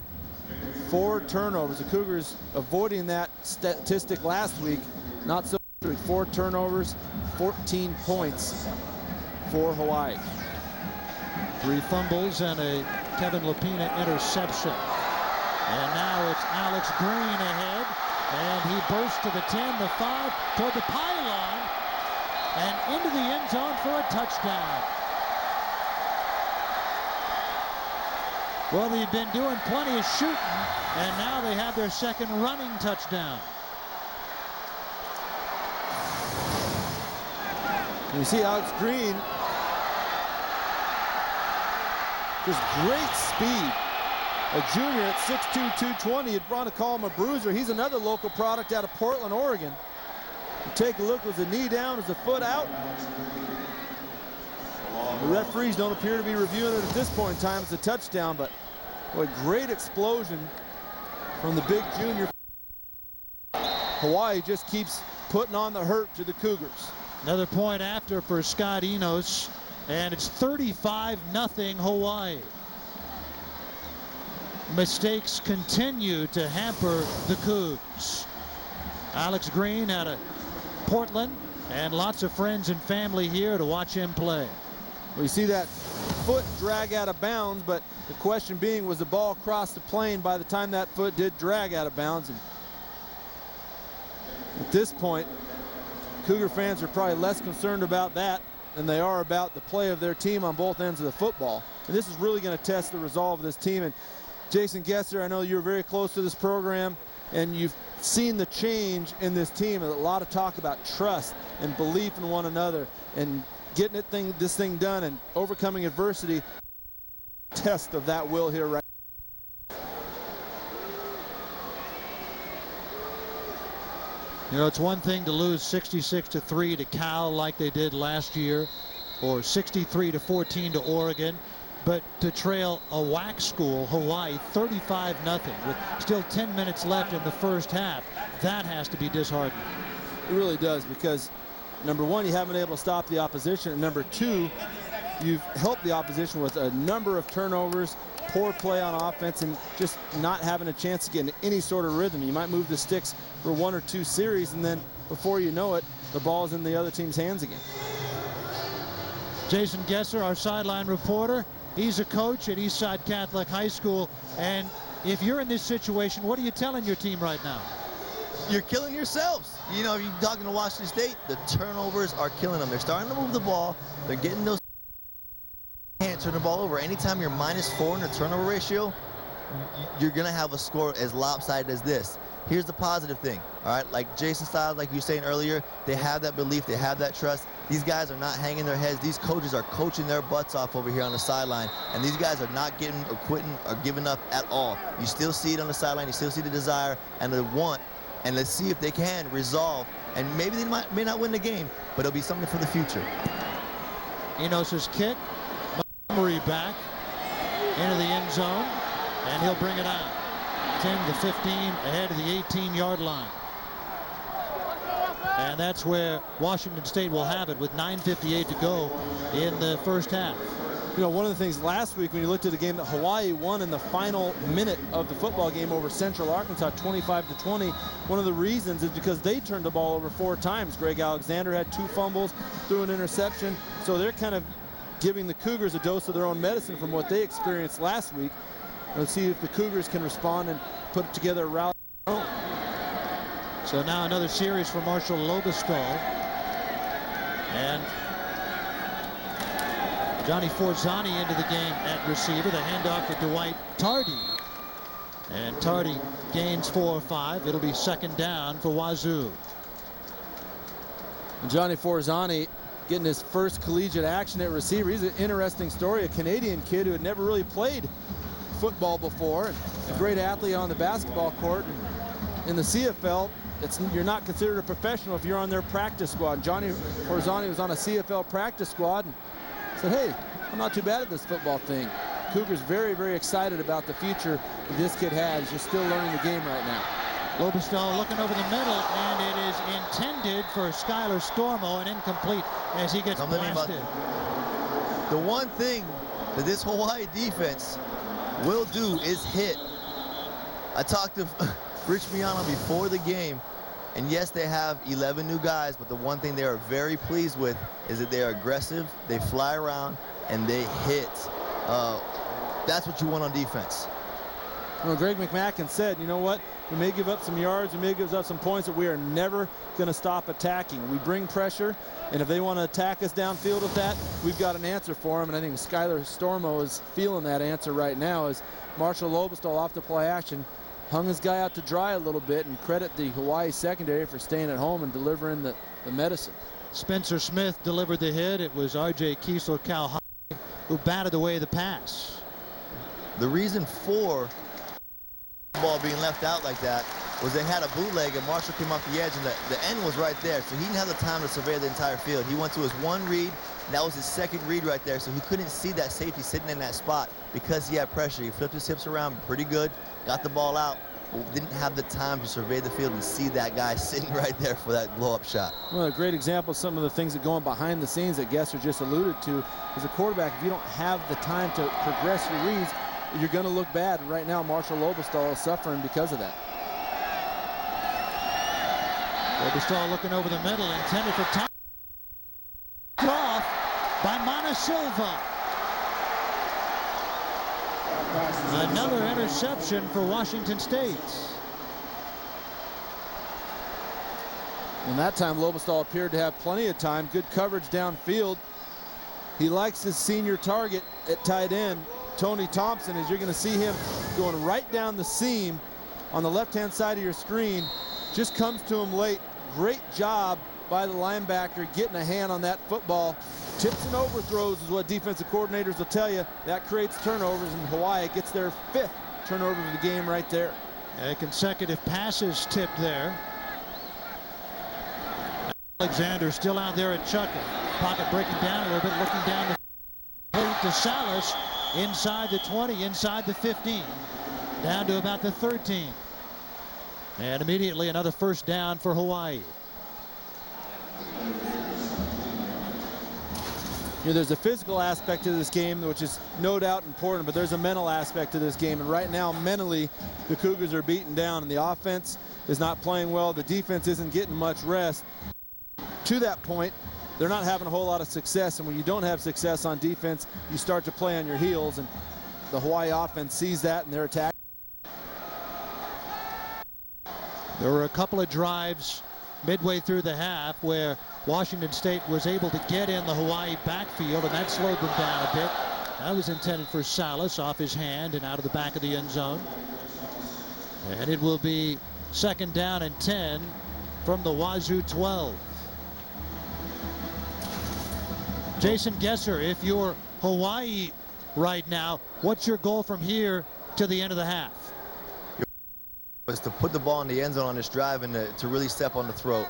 You know, that is one thing that Greg McMackin and what the Hawaii team always likes to do. They need to close something out to close it out. And this is what they need to do right now. They need to get the ball in the end zone and put it as far reach as possible.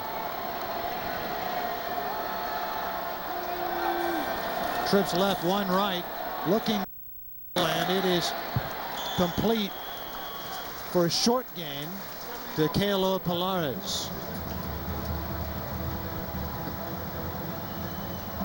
It'll be 3rd down and 8 from the 10-yard line for Hawaii. Well, not many times have the Cougars defense put Hawaii in 3rd and long situations. The last time they did it, they forced them to punt. We'll see if the Cougar defense can make another play. As Hawaii up 35-0, knocking on the door once again. Cougars get off this field without giving up any points. Alexander flanked by Leon Wright-Jackson. He has Salas, Polaris, and Bradley on his left, Taylor on his right, and he keeps it on the draw ahead inside the 5 and fumble, and picked up by Chima Wachaku to the 20, 25, and out of bounds just before he got to the 40.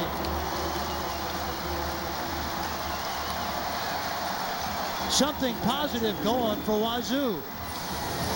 Well, the doctors had the Cougs flatlined, and they got a gentleman. Greg Alexander gives it to him, trying to get the 1st down, covers the football up, just pops out. Chima Wachaku, right place, right time.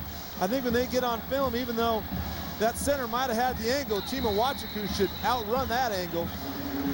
Nonetheless, the Cougars will have the football back in decent field position, still on their end of the field at the 32, but they got a little bit of a heartbeat there, and the Cougar faithful now on their feet, hoping something good can happen from that turnover. Xavier Hicks with the hit that caused the fumble. Jason Gesser, how's the Wazoo sideline? A little rejuvenated right now? Big time. Right before that, if that did not happen, they were going down. I'll tell you this right now. They were really downhill. Things were happening, weren't going their way. That turnover is huge. Now they got to capitalize off of it. They can't just go after anything. They have to capitalize. Hopefully this penalty will help them out. Well, and Kevin Lapina back in the ball game, so the switch of quarterback didn't last very long. Dead ball. Personal foul, number 59 on the defense. And they need to do better 15-yard penalty on these possessions. Yeah, look at that. I mean, you're talking everything in the book but a successful drive for the Washington State offense. I mean, you just cannot have that show up on game day. And the Cougar offense, I think, up to this point, but oftentimes one side of the ball will fuel the other side, and that turnover for Washington State has now put the Cougars in Hawaii territory for just the 2nd time in this ballgame. Well, they have not spent a whole lot of time there. So Lapina back out there as they continue that quarterback rotation. Here's James Montgomery through the middle, ahead of the 35, inside cut, and out of bounds. There's a flag on the play toward the end of the play. That's going to be Anderson, the receiver, for holding downfield. Unfortunately, and this happens too often, Jason, you'll have to tell me what you think after they make this call. Holding. Number 85 on the offense. 10-yard penalty.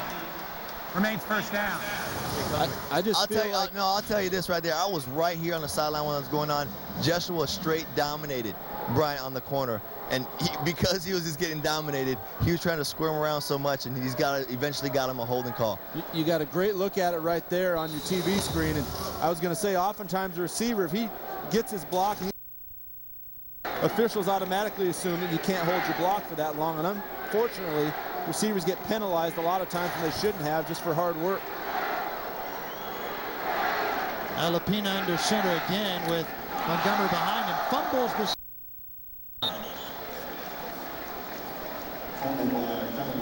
So a 1st and 5 now becomes, or excuse me, 1st and 4 now becomes 2nd and 8. And you'd like to think that on a short field with a short 1st and to go, you're going to be able to take advantage of it. But well, we've seen a little bit of everything from this Cougar offense. Jason Gesser. In just a moment, I want to ask you about quarterback rotation. And right now, Lapina looking toward the sideline, and Lobestall, who is given the signs from the sideline, and the handoff to Montgomery, and a big gain ahead for a 1st down for Washington State. You know, Jason Gesser at USC, when Mike Riley was the offensive coordinator, Brad Auten and Kyle Waholtz, they rotated at quarterback. Steve Spurrier did that a little bit in Florida. Jim Tressel did it a little bit last year at Ohio State. It really requires the quarterbacks to support each other, doesn't it? It really does. You know, you got to be teammates anyway, even though you are competing for a spot and a job. But the one thing that does mess up is your rhythm and the influence of the game. You really got to get in the rhythm back there at quarterback, and it kind of messes up with that somewhat. 1st and 10 Wazoo from their own 31-yard line. And it's complete to Solomon, the check down receiver, back to about the line of scrimmage. It's a middle screen that you see a lot of teams set up pretty well, but the idea of the middle screen is that receiver is going to come horizontal down the line of scrimmage, but when he gets that ball, as you take a look at Jeffrey Solomon, you got to go north-south, and Jeffrey Solomon just a little bit indecisive, never got going that direction, and as a result, they lose yardage on 1st down. Solomon in the slot to the right, Blackledge the flanker to the right. And now Blackledge moves up to the line of scrimmage. Joshua Anderson on the left, and it's swung out to Jukes right and then left, and ahead for a gain of about 8 or 9 yards. Again, you see Washington State receivers blocking downfield, and Jason, you had a chance to play under this guy and Mike Leventhal. These receivers really take on the personality of their receiver coach. They do. And I'll tell you this, I've been in the film room with Mike Levenseller and his receivers, and not only on the practice field do they do push-ups if they do not finish their blocks or drop a ball, but they also do them in the meeting rooms. So the eye in the sky never lies, and these guys will always finish the play. You cannot penalize somebody for finishing the play, and that's what these receivers do, and they will always do that at Washington State. 1st down for Wazoo from the Hawaii 22. They were this close before when Carstetter, after a good reception and fake on the run. 4:27 left here in the half. James Montgomery ahead through the middle, brought down by defenders, led by Mana Silva.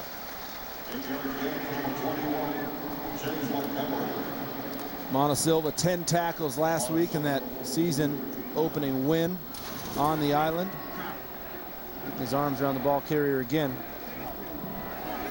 This is the best drive so far for Washington State. 8 plays, 53 yards, 2nd and 2 from the Warrior 14-yard line. Again, it's Montgomery in the backfield. Tardy splitting the snaps, and it's intended for Anderson, and it's complete.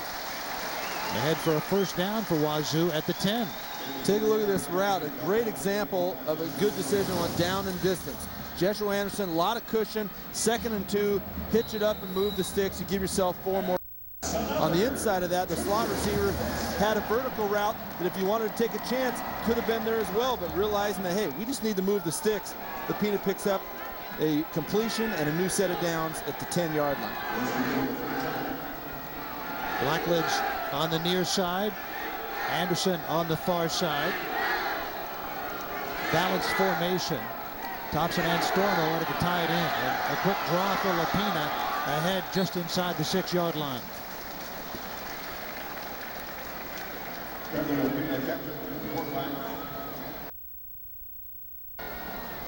And it'll be 2nd down. And goal from the 6 for Washington State. Clock ticking down to 3 minutes left here in the first half. And Wazoo, it has been all Hawaii, but the Cougs have shot themselves in the foot with 4 turnovers so far in the first half. Pitch to Montgomery around the left side. Spins past Spencer Smith and ahead out the 2-yard line. Gain of about 3. And Jason Gesser, I don't know what you think about this, but down 35-0, I think you're in 2-down territory here. A field goal does you no good at this point. So Cougars are in a position now that if they don't get into the end zone on 3rd down, I think they got to go for it on 4th. I agree with you 100%, and that is why Coach Paul Wolf is right in front of me taking the timeout, because this is the big decision of what they want to do and get something in the end zone, because if not, this is all for loss. That turnover, that big drive, they need to get the ball in the end zone. 2:12, 5-0, Wazoo inside the 5. No matter who you are or where you're headed, there's a Bank of Hawaii ATM along the way. Because Bank of Hawaii has Hawaii's largest network of ATMs in the places you like to go to the most. So whether you're headed to the office, running errands, or taking the kids to soccer, you can always count on a Bank of Hawaii ATM being there along the way. Bank of Hawaii. That's my bank.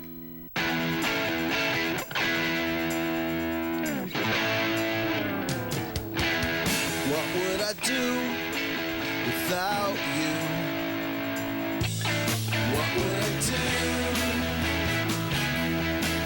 without you? You and your Kaiser Permanente team. Together, you rock.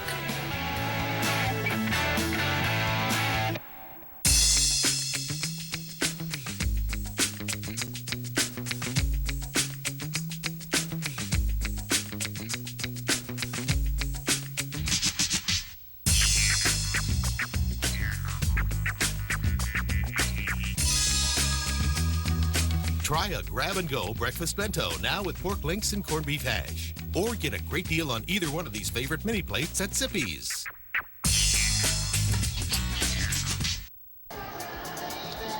.212 left here in the first half. 11 plays, 67 yards. This is Wazoo's first trip into the red zone. Jason Gesser down 35-0. How big would a score be here for Washington State?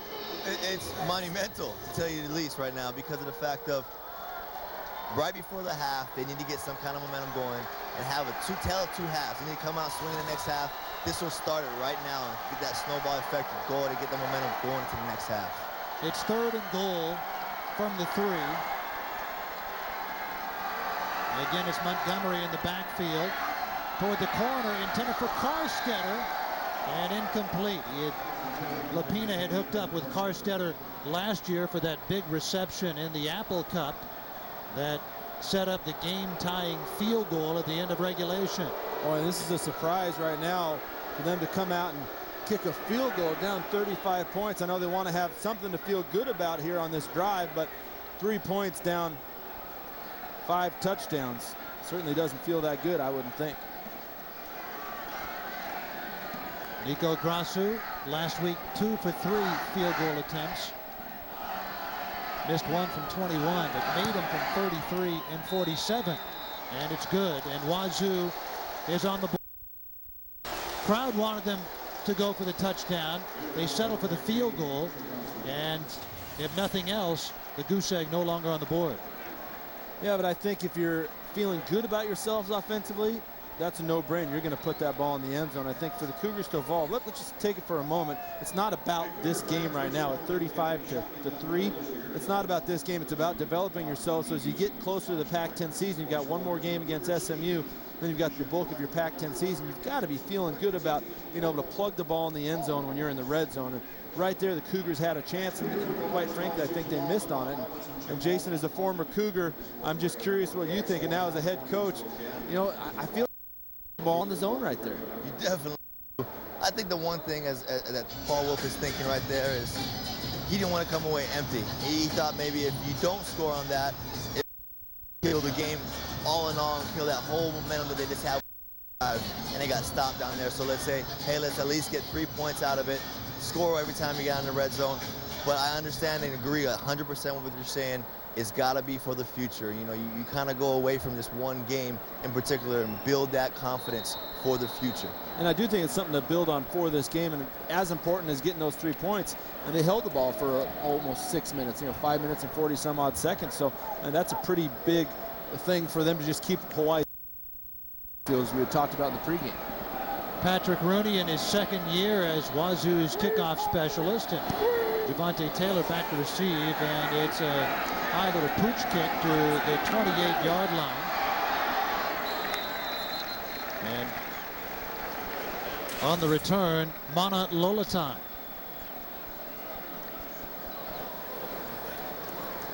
And so with 1:57 to go, and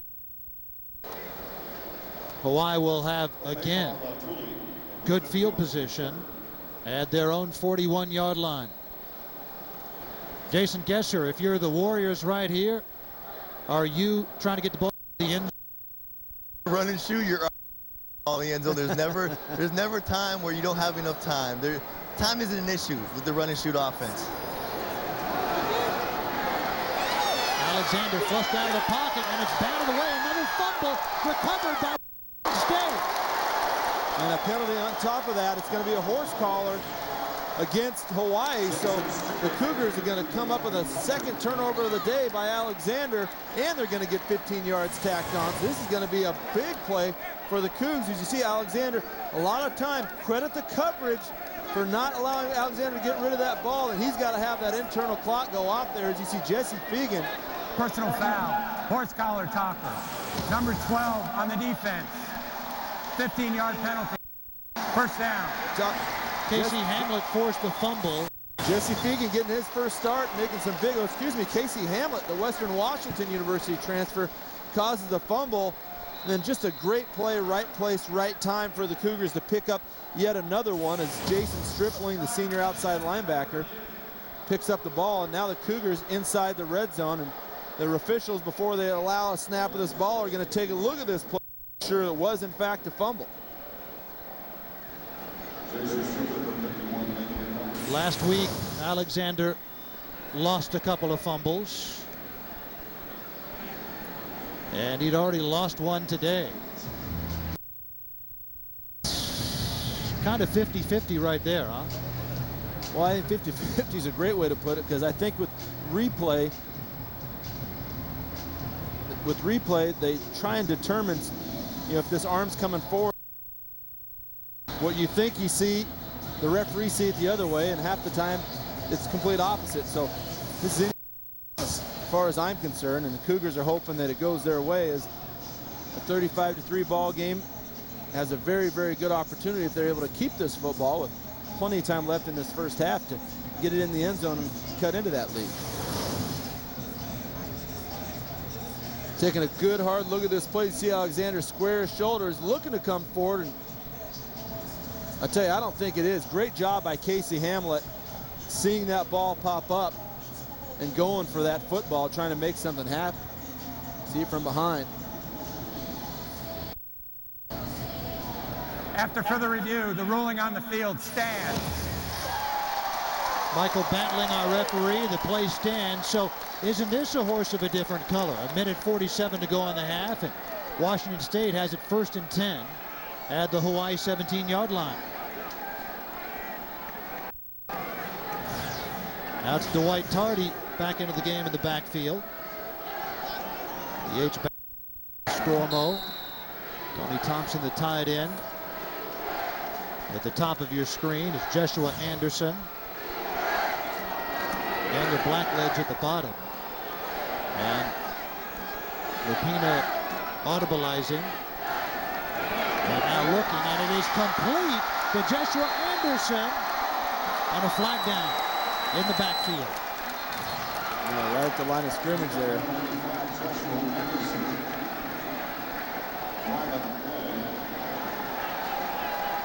Boy, Cougars just can't help themselves out. Holding. 69 on the offense. 10-yard penalty First down. Boy, and it comes from the Remington Award candidate and Kenny Alford right up the middle. Lapina throwing that cover 2 hole shot to Jeshua Anderson. There's no doubt with that flag, with that umpire, as he threw it, and the Cougars now back it up. 1st and 20. And now 2 running backs, both Tardy and Montgomery in the game, flanking Lapina. First time we've seen this set. Gino Simone, the true freshman from Skyline High School, is into the game. Look quick up to him on the slant. Instead, swings it Tardy for the short gain on first down. It'll be 2nd down and about 17 for Washington State with 1:26 left here in the first half, trailing it 35-3. A little bit of an issue, not a whole lot of hurry, but they definitely have to have a sense of urgency to make sure they get these plays off and don't cause themselves to rush any more than they need to. Now single setback is Tardy. Anderson to the right, Simone and Blackledge to the left. And Lapina swings it out to Tardy, and he gets dragged out of bounds.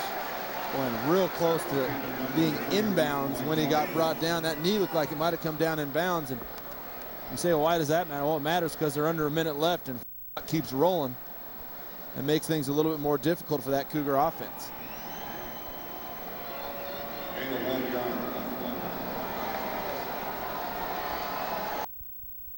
Down in 17.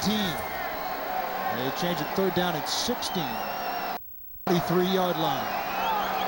Big opportunity here for Washington State at the end of the first half. Lapina going down for Anderson and thrown out of bounds. The 4th down for Wazoo. It's pretty tough on that play right there for Kevin Lapina. He's trying to throw the fade route, but Jeshua Anderson was standing right on the sideline. If you're quarterback some room to throw that fade route, and certainly Lapina didn't help himself out throwing that ball out of bounds, but the Cougars moved backwards after a 1st down play that appeared to put them at the goal line. The holding penalty moves them backwards, and again Nico Grassu was forced out to try and capitalize on the 2nd Hawaii turnover with another field goal. Made one a moment ago, and now this one from 40. Made a 44-yarder last week, and that one is good. And so 2 field goals by Nico Grassu. That one courtesy the fumble by Greg Alexander. And the Cougs now trail it 35-6 with 42 seconds left here in the first. Well, I think that you like the fact that you're able to put some points on the board, but what a different ball game if the Cougars could have punched it in. And we talked about their issue week of getting in the red zone several times and not being able to punch it in as well. That's one game, it's, hey, that's just one game. 2 games, it starts to become a trend, and 3 games, that becomes a real problem. So the Cougars are going to have to really look at their red zone offense and what they can do differently to get that ball in the end zone. Jason Gesser, what about Washington State? As a coach, you can tell yourself over and over, you can tell your team till you're blue in the face, protect the football. How do you get them to do it? It comes from playing. We had the same problem. There was a week where I think we had about 3 or 4 fumbles in one game, and all we did that not the next week, but the rest of the season, was a ball circuit, where it was ball security circuit. Every single position went through it, and it was a bunch of different drills of how to protect the ball and how to get on the football. After that, it changed a lot. And the number one thing in college football, pro football, high school football, take care of the football. This time they kick it deep to Javante Taylor. And he brings it out to the 30, trying to turn the corner and ahead to about the 32. And that's where Hawaii will have it with 35 ticks left here in the first half. Tonight, there's more college football in store for our Northwest viewers as the Ducks of Oregon collide with Big Ten opposition Purdue.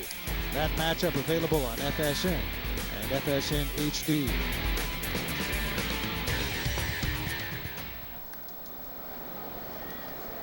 Big game for the Ducks, coming off their Boise State debacle.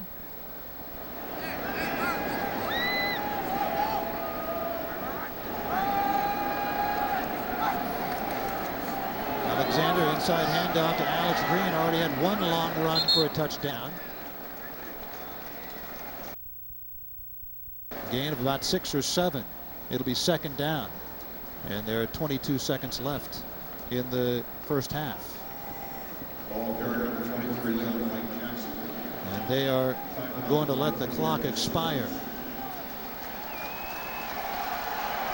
So Washington State trailing at 35-6 in large part because of first half turnovers. And they do get 2 field goals in the final minutes of the first half to get some points on the board and to get something positive as they head into the halftime locker room. Back with halftime from Qwest Field, Hawaii, 35, Washington State 6.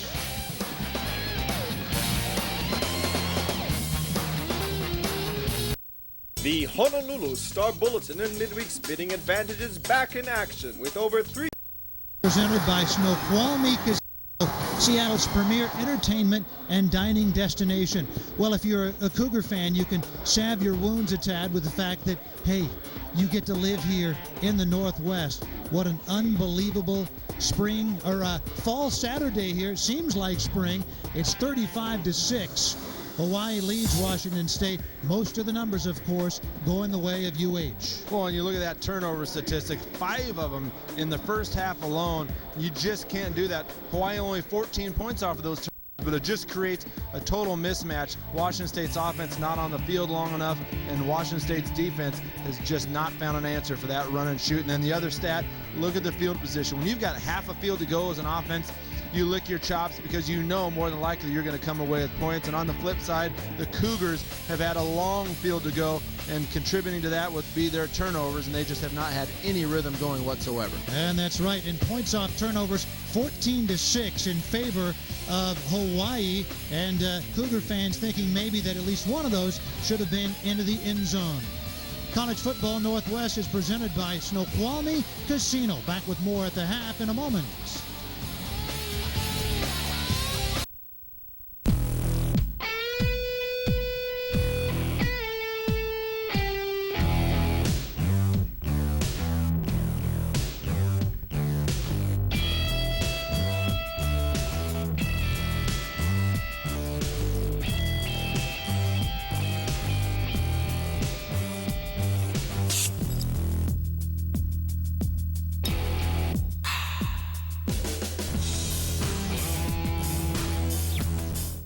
I love my younger brother. When we were little, I was always looking out for him. Growing up around Kathy was so much fun. There was never a dull moment with her. David has saved many lives. He saved mine 12 years ago. Giving her my kidney was no big deal, but having Kathy with all of us today is a huge deal. You can make a huge impact on others too. The time to give is now. Go to kidneyhigh.org. Hey, Paul, couldn't help but notice, but you seem different. What do you mean? I don't know. Happy? I just got Dietrich's deductible wipeout. With my good driving record, my collision deductible goes down every year. Mine's at 0 after just 4 years. I saved $1,000. It's true. Nice. Deductible wipeout. Free with your Dietrich auto policy. Call for a fast quote or visit Dietrich.com.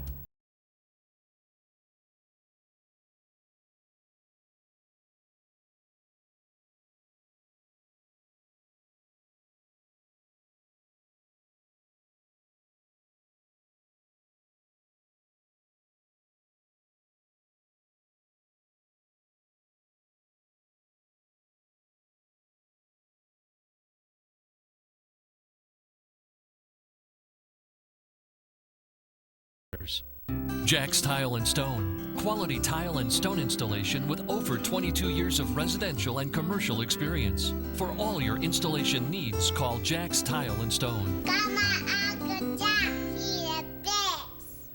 K5, the home team, saves you money. Now you can shop, play, or eat out, and just pay half. Right now, log on to K5thehometeam.com and click on the Just Pay Half icon to purchase a $50 gift certificate for just $25. This week's Warrior football deal of the game is Taco Del Mar. It's easier to crave the amazing taste that was born on the beach when you just pay half. Taco Del Mar, keeping it real in Hawaii.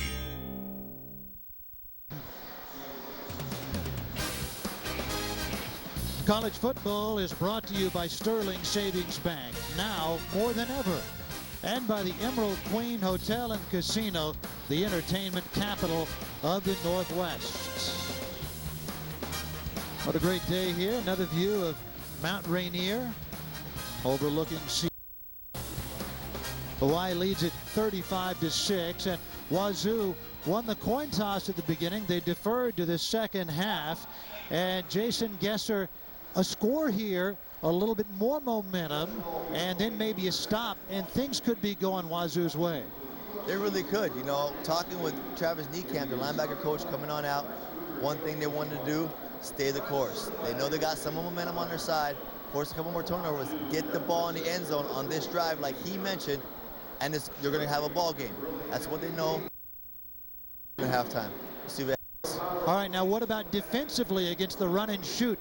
You've quarterbacked in the run and shoot in high school. You coach it right now at Eastside Catholic High. How does this defense stop it? They got to get in the backfield. How do they do that more often?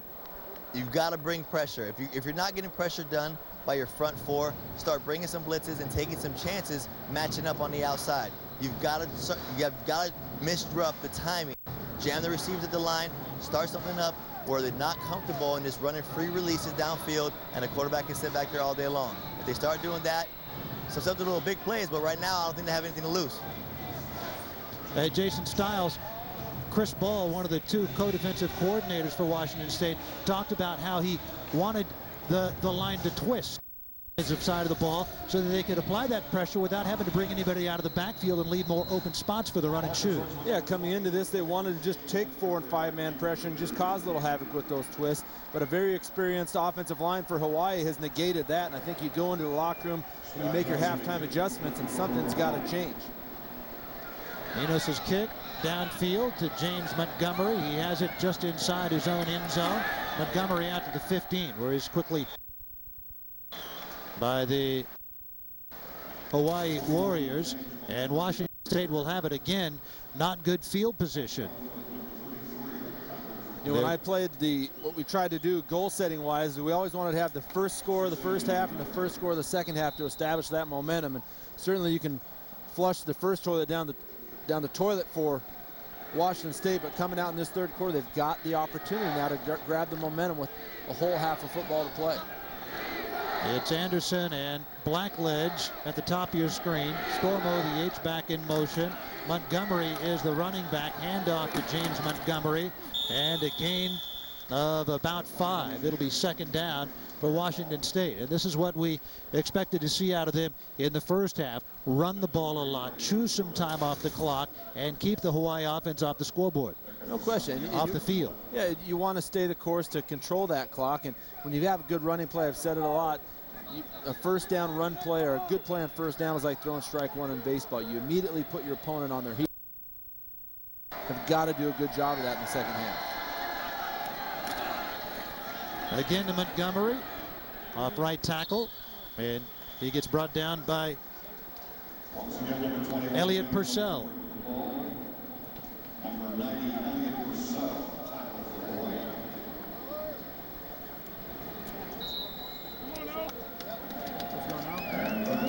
And it's a first down for Washington State.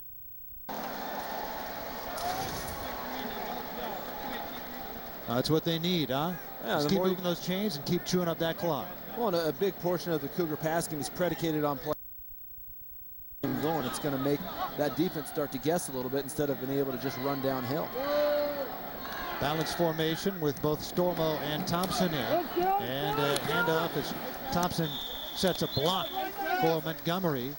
And a short gain. This is what we talked about at the beginning of the game, is Montgomery coming right into your kitchen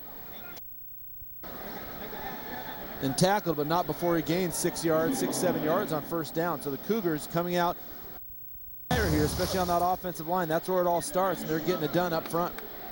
We talk about Tony Thompson. He is wearing a retired number. number 14. Why? It's his dad's number. Jack Thompson, who's a quarterback here. Son Tony now is a tribute to his father. That pass complete. There's a flag on the play, complete to Daniel Blackledge.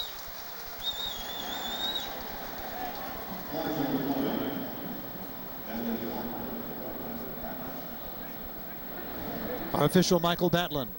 Offsides. Defense. That penalty is declined. Another first down for Washington State. The offsides, of course, declined.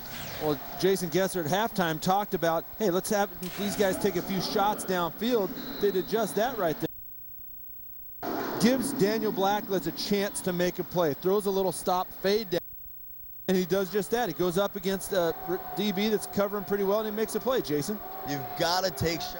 No matter if they're successful or not, it changes the defense and what the defensive coordinator will start calling. If you take shots and you give your players chances and just don't throw the ball out of bounds, then it changes the game. They're not going to get turnovers. Your receiver, and Mike Levin said, let the receiver, let the DB go and get the ball. The ball will at least get knocked down, but you've got to take shots. So right there, they're successful with it. They got to continue to do that more. We had a bit of a holdup because the official who threw the flag never picked the hanky up off the turf here. And so 1st and 10 into Hawaii territory from the 40. 12:25 to go. Lapina looking over the middle, complete to Blackledge. Tapped up, but a gain of 8 or 9. We've talked about a number of receivers on this Cougar football team, and in talking with that coaching staff, they are really excited about this. A mixture of veterans and young players, but certainly people that are going to be in the program for the next 2 and 3 years, and they're going to go real deep in this receiving core, and they're excited about the guys they have, and they feel like as this offense continues to evolve, guys like Daniel Blackledge and Geno Simone and Jeshua Anderson, they're going to have a lot of weapons, which is so common over the years historically for Washington State offenses to have that big group of receivers that makes plays. And Carstetter just a sophomore, Simone a true freshman. Man in the backfield, again a balanced formation, and off to Montgomery on 2nd down and 10. In fact, 1st and 10, pardon me. Now it'll be 2nd down for Washington State. Right about the original line of scrimmage.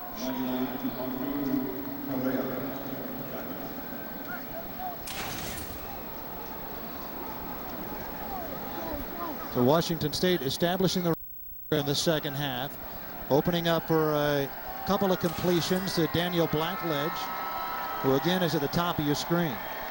And Lapina audibleizing to him. Again, a balanced formation with the 2 tight ends. Complete to Blackledge on a little hitch. And there's another flag on the play. Demetrius Davis was the first man in there. Flags on both sides of the field, both the Washington State sideline.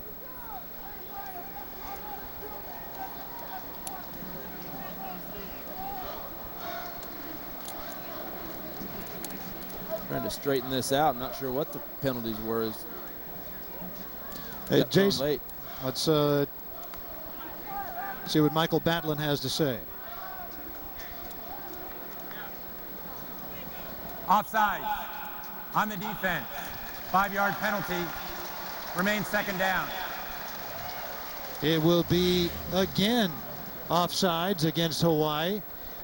Jason Gesser, Washington State being very patient right now, even though they're trailing by 29 points, and the running game is working and opening up the passing game. You need to be. All you need to do is get a successful drive and get points on the board, get a touchdown.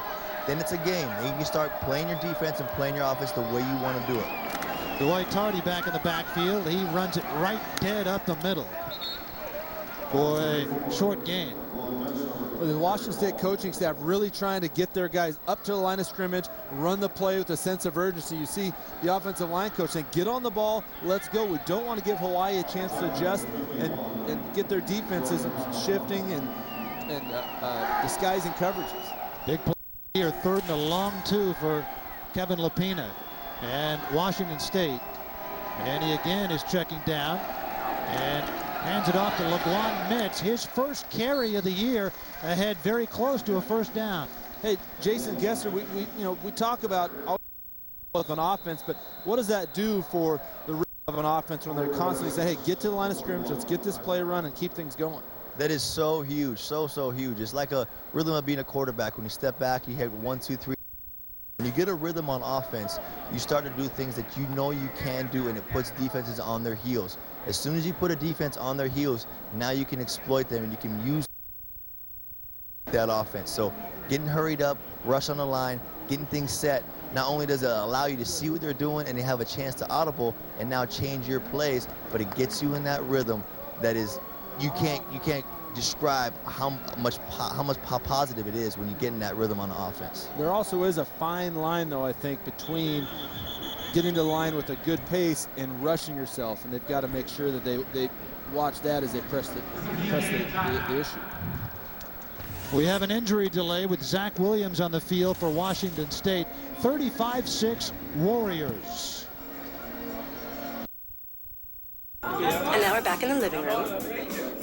And now, bedroom. Wow. And...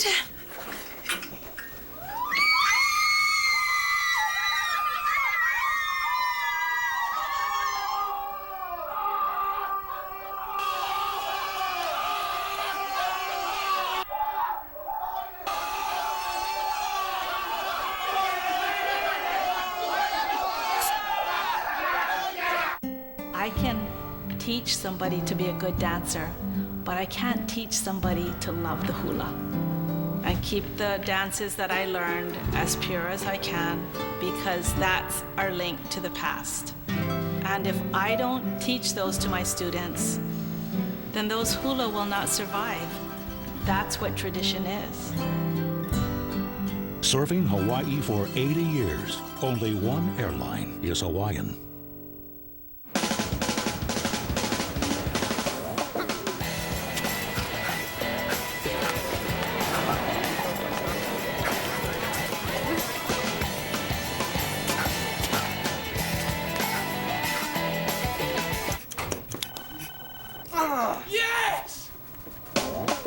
McDonald's Haupia Pies are back. Treat yourself to sweet and creamy coconut filling and a crispy pastry for just 99 cents. 4th down and 1, and Washington State going to go for it with the ball on the Hawaii 25-yard line. And they're running it out of an I formation right now with Marcus Richmond as the up back, James Montgomery as the tailback, and Lapine, the two tight ends in the game, hands it off to Montgomery around the right corner, a first down and more inside the 15.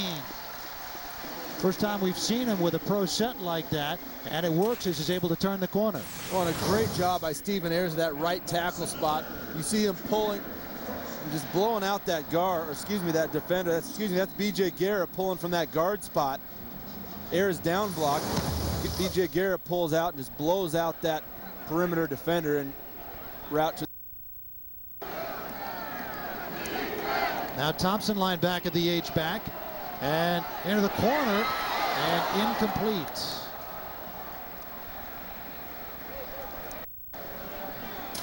Zach Tatman, the reserve tight end for the Cougars, in that two tight end set, trying to run that corner but couldn't quite get around that safety to give the quarterback the angle. So nice try on first down, taking a shot into the end zone. 3 players quickly coming off for Hawaii. 2nd down and 10 from the Warrior 14-yard line. Lupina looking toward the sideline. 20 seconds clock. Hands it off to Montgomery, and he barrels ahead for a couple of extra yards after the initial hit.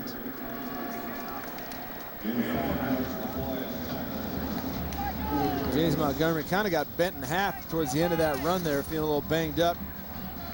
You get Logwan Mitz back in. They really like this kid too. Logwan is the son of former Seahawk Alonzo Mitz. Logwan at a back. Just over 200 pounds. He wears size 16 shoes, so he got his dad's feet. His dad's a D lineman. Wow. Now the snap fumbled by Lupina, and on a broken play, running around inside the 10, down toward the 5. Not quite to the first down marker. Broke.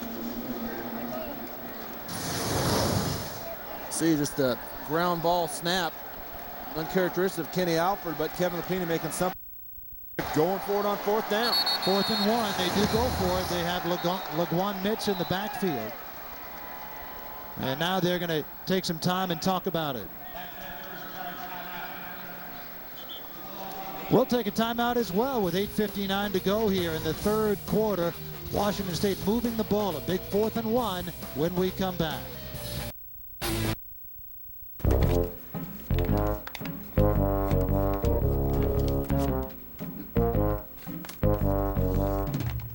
Bills to pay? Try free online bill payment from American Savings Bank. Real easy banking.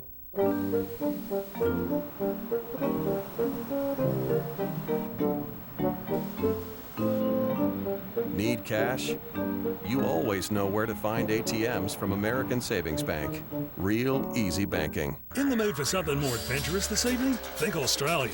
Come on into Outback Steakhouse and try our juicy signature sirloin, plus your choice of 2 sides at just $14.95. It's no wonder we're Hawaii's favourite steakhouse. Live adventurous. Go Outback. These all seem the same. They're not. You can't fake Sony quality. It makes watching sports in HD better. And the more sports you watch on a Sony, the better you get at sports. Nowadays, young man, yo down, zhang zhang.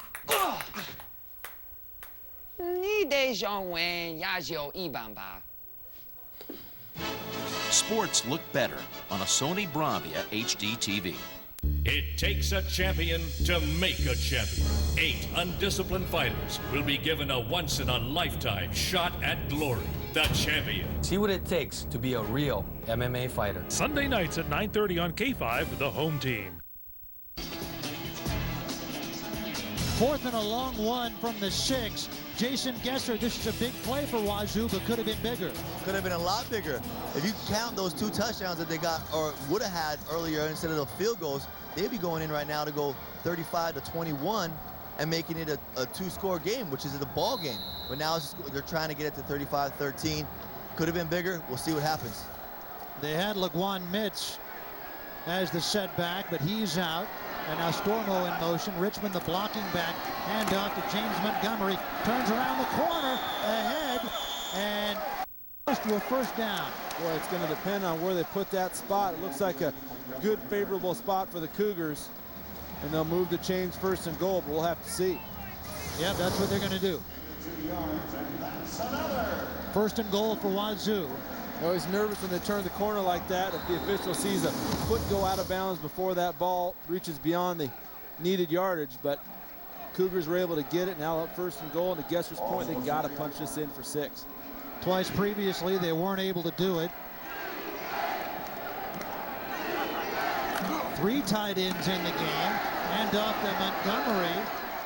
Barrels ahead for a yard, maybe 2. They had Thompson, Stormo, and Tatman in the game at tight end. And this is meant with no disrespect to Hawaii, but this is against a defensive line that returns no starters from last year and is relatively inexperienced. And a team against Central Arkansas last week did give up some points. So the Cougars, who have some experience on this offensive line, got to use that experience to cross the goal line. 2nd and goal from the 2. Again, it's Richmond and Montgomery. Montgomery barrels ahead toward the goal line and into the end zone. Touchdown, Washington State. Pay dirt for the 1st time today. Now that's a good offensive line right there. You see the great push at the point of attack. Follow the blockers into the end zone. And James Montgomery picks up 6 for the Cougars, the 1st time they've been in the end zone today. And Nico Grassu will try and finish that off with a PAT. 13 of 14 on extra points last year. This one is good. And so Washington State now trails it 35-13. James Montgomery scoring a touchdown for the 1st time this year. Hawaii 35, Cougars 13.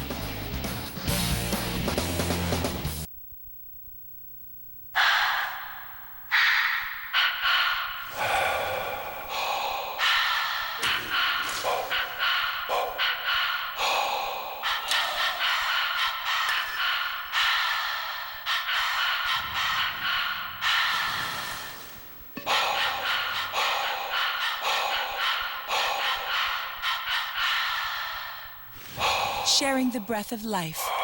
Kaiser Permanente. Thrive. Ode to the Subway Premium Big Hot Pastrami Sandwich. Your name speaks volumes. Big? Check. Hot pastrami? Yes, indeedy. And premium? No doubters here. With your piled high, piping hot and tasty pastrami, pickles, spicy mustard, and melted cheese, you've made us the kind of believers that'd follow you blindly like nearsighted bison on a flavor stampede. Small price to pay for all that taste. Try one today. Subway. Eat fresh.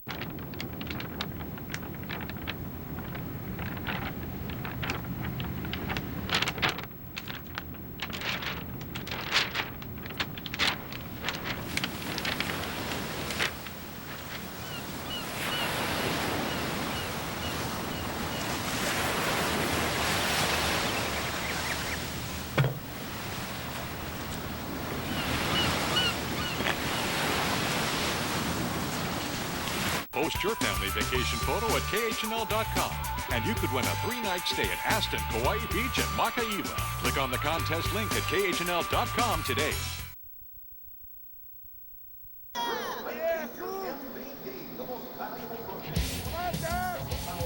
Look at those babies. The Washington State Cougar faithful, a little something to cheer for late in the first half, and on the first drive of the second half, now 35-13. Hawaii leads it. And Patrick Rooney will kick it off. And Javante Taylor is not deep to receive for Hawaii. And Aloha Polaris, who is deep. And Polaris has it at the 7. Tried to outrun Carstetter and rushed out of bounds after he got past the 30-yard line.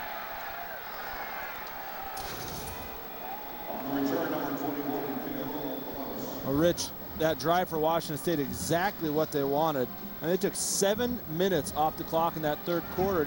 You got to have a delicate balance between trying to put points on the board in a hurry, but keeping that Hawaii offense off of the field. As the 5 scoring drives that Hawaii has had, 1 minute and 41 seconds is their average drive time. So they're getting the ball and they're putting it in the end zone in a hurry. Wow, so taking up 7 minutes was huge.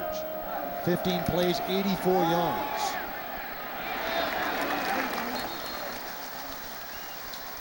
Hey, Jace, you talk about the Hawaii and their quick strike ability on offense. I mean, their average time for their scoring possessions, 1:41 for Hawaii. Washington State, 4 minutes, 45 seconds. That's pretty impressive in a run and shoot system, even in a run and shoot system, to be able to score it that quickly. It is, but that is also the negative side of it. Because you score so fast, you also give the other team a chance to do what they're doing to them right now, and that's Washington State controlling the clock. So every time you get the ball, you've got to score. Salas comes set out of the slot. Alexander back, looking, and it is complete to Kealoha at the 40. He jukes past Myron back and ahead close to the first down marker. You know, 3 receivers have all of Hawaii's receptions. That is Kealoha Pilar's 6th, and now 45 yards. Greg Salas, 4 receptions, 93 yards, and Rodney Bradley, 6 receptions, 135 yards. If you're a quarterback or receiver, you love this offense. Oh, you really do. And I mean, Gesser will agree. Jace, tell me if I'm wrong. When you get the ball and let these guys make plays, it just makes your job that much easier. Oh, it is, and that's the whole thing predicated on it. Is you got to understand it. You always got to take a big shot. You can, but all you got to do is get the ball to your playmakers and let them go and do the job for you. Henry in the game, and the pass intended for Ryan Henry, and complete. Henry, the junior from Los Angeles and West LA College. Let's take a look at it again. It looks like they're getting some paws on the football there as Cougars starting to get their hands up. You always coach that, but sometimes the players forget it. If you're not going to get to the quarterback, at least get your hands up and try to time the throw. And it looked like Travis Sloan that time was able to get his big paws on that football. Now 2nd down and 10. Right Jackson to the right of the quarterback, and it's complete to Javante Taylor, his first reception. Not quite to the first down marker. We've talked all game long about how much timing plays into this run and shoot offense, and it can be pretty frustrating for a defense at time. The Cougars in their 3-4 set sent 5, but before they could even sniff the quarterback, that ball was out. I mean, when you have the timing like Hawaii does right now, it's pretty tough to defend, and now Cougars are forced to defend the 3rd and short. 3rd and a short 2. Salas, Henry, and Bradley to the left. Complete to Salas for a first down. Push back a Chimawachaku in there. And so they get the first down. Jason Gesser, we talked about it right after halftime. For Wazoo, they had the ball and they were able to get down and score. Now they need that stop. Do you like what you're seeing so far? But the whole thing on this is they can't, when they get into 3rd down situations, they've got to come up with a stop. They can't give them that much space to be able to complete those short passes like that to get the first downs. They've got to come up with stops when they get the 3rd downs. They're getting the 3rd downs. That's a good thing. 3 down linemen for Wazoo. Now Stripling drops back in. Alexander with time. To Taylor, another reception, and ahead for another first down. Well, in zone coverage, you're covering certain areas of the field, but you can only cover those for so long. You're following the eyes of the quarterback. Look how much time, look how many places Alexander looks around. He scans all 3 corners of the field, is able to rip one off to Taylor, and if you get that much time, the defense can only be in so many places. That's 5 consecutive passes for Greg Alexander. Alexander started 6 of their final 7 games at quarterback last year. Now a full year in his senior year with the run and shoot, presumably. Looking over the middle, and it's bobbled and complete to Robbie Bradley, and he gets dragged down by Brandon Jones. Nice to have that kind of hands. Well, typically those kind of tips result in plays for the defense, but Bradley able to stick with that. We talked about his heroics last week against Central Arkansas down the stretch. Boy, just stretches those fingers to slow that ball down and stays with it, and a great reception by Bradley to put them out. Game-winning touchdown with 1:22 to go last week against Central Arkansas, an FCS school. Alexander again with time to the back of the end zone to Salas, out of bounds. Well, and Alexander had him early too. He missed him. Scanning the field, got to him late and just didn't have enough on that football as Brandon Jones and company are bailed out on that one. See Salas looking to his right and back to his left, or excuse me, Alexander back to his left. Dallas had that seam early.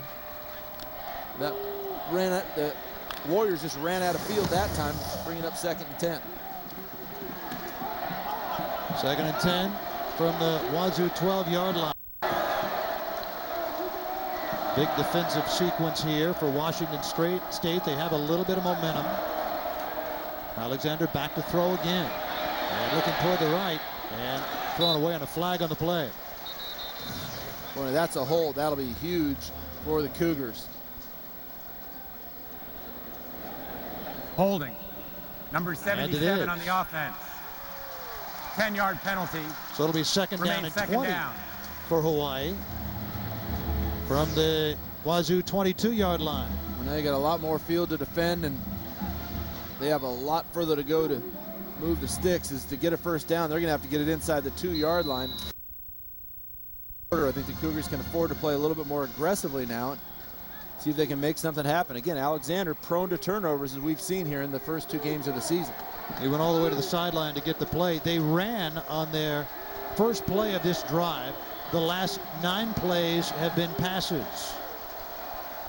Alexander shovel pass to Leon Wright Jackson, trying to outrun the defenders, and Brandon Jones trips him up just outside the 10-yard line. Oh, great big play for Hawaii, but because of that penalty, it just barely gets them back to the line of scrimmage. And 3rd down and 9 to go. Good idea underneath. kind of an extended handoff. You talked about the consecutive passes for Alexander. You have to get this guy on a pitch count and call in the relief here before too long. Good nice pack on that shoulder. Leon Wright Jackson had 4 catches last week, most of them on shovel passes just like that. 3rd down and 9 from the 11. Big play here for Wazoo defensively, and there's a flag in the backfield. The ball was incomplete, intended for Javante Taylor. Well, Hawaii's pointing like it's against the Cougars, but that was thrown in the same area as that last hold. See what Michael Batlin has to say. Personal foul. Hands to the face, number 94 on the defense. Half the distance to the goal. Automatic first down.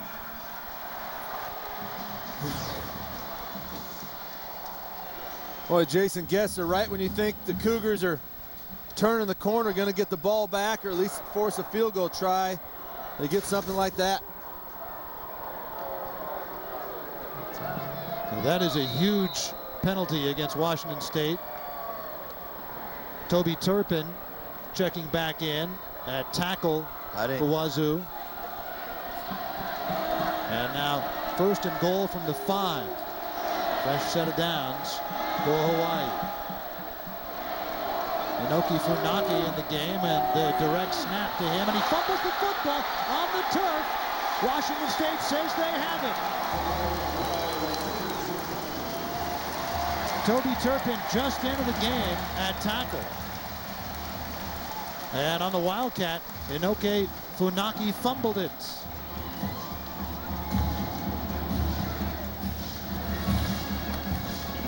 And the Cougs have it.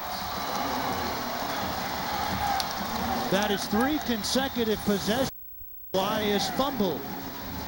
2 for Alexander and 1 now for Funaki. Oh, and just a great response to giving Hawaii another set of downs on the hands of the face. The Cougar defense opportunistic once again, as Funaki, seldom used in this ball game, coughs that ball up. The Cougar defense, right place, right time. Now that offense once again is going to have a chance to put some points on the board, albeit they're going to have a long way to go. And Alex Hoffman-Ellis caused the fumble when he hit Inoki Funaki. That was a big play. And now Lupina, the pump fake, looking downfield. It's complete to Joshua Anderson to midfield.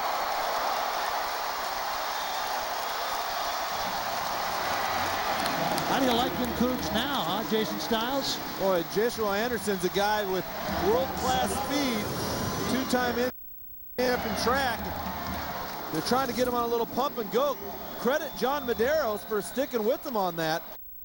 Excuse me, it's a corner, Rodney Luatonga, actually. And Lupina finally gets something going his way, and Anderson comes up with a big catch. And so now 1st and 10 from just inside Hawaii territory. Thompson in motion. Play action fake. Lupina looking down the field again. And this time for Anderson. And it's off his hands and out of bounds. Joshua Anderson has the potential to be a big play receiver.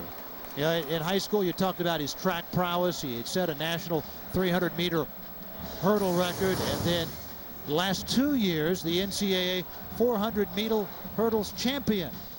And I think with a little more experience, Lupina's got to be able to get that ball inside. But as he progresses, a big-time receiver will make a catch. And Joshua Anderson, with that speed, has the potential.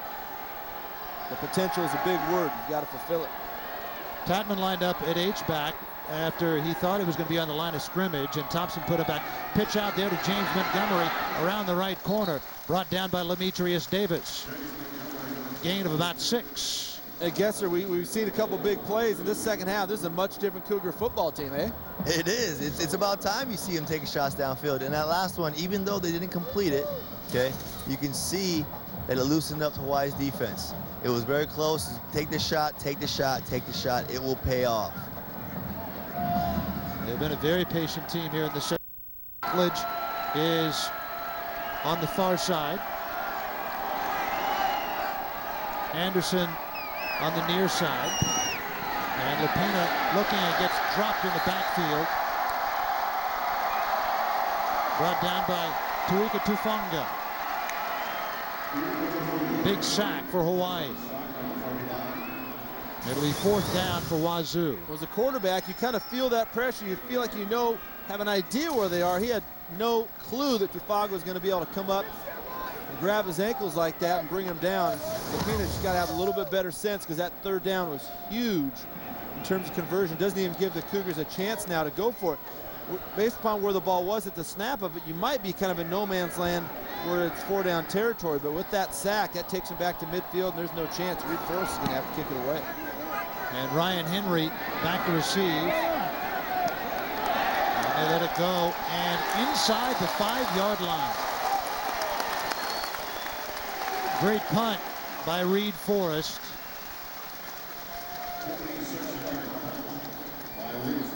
His dad, James, was a tight end for Washington State, late 1960s, early 1970s. Had that big fake punt last year against UW, the 28-yarder that went for the 1st down in the Apple Cup. Well, Reed Forrest has a big leg. There's a lot of punters around the country that have big legs, but if you can do that, you can take your sand wedge and nestle right up to the hole like that, you have a good chance to kick on Sundays. And Reed Forrest had a great kick right there to pin Hawaii back. And Hawaii's typical field position has been inside Washington State territory for once. They're pinned back against their own end zone, looking for the big play to Bradley, and it is batted away. There's a flag on the play. Well, Bradley and the defensive back, Daniel Simmons, were wrestling along the sideline for position. That's where the flag was thrown. We'll see who committed the error in the eyes of the official.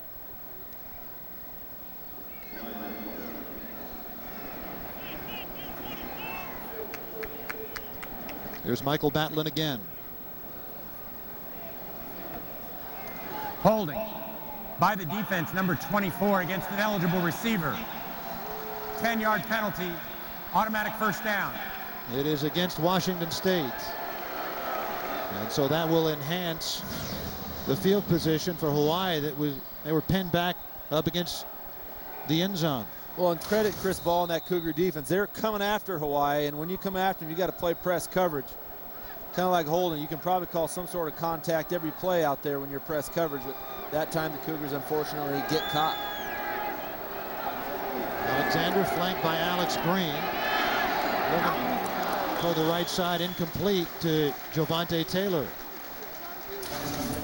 Yeah, well, it's no coincidence that some of the problems Alexander's having in this 2nd half, some of the errant balls he's throwing are a direct relation to the pressure that front 7 are getting on Greg Alexander. It's coming primarily from the time Toby Turpin all over the top of Greg Alexander. And now 2nd down and 10 for Hawaii.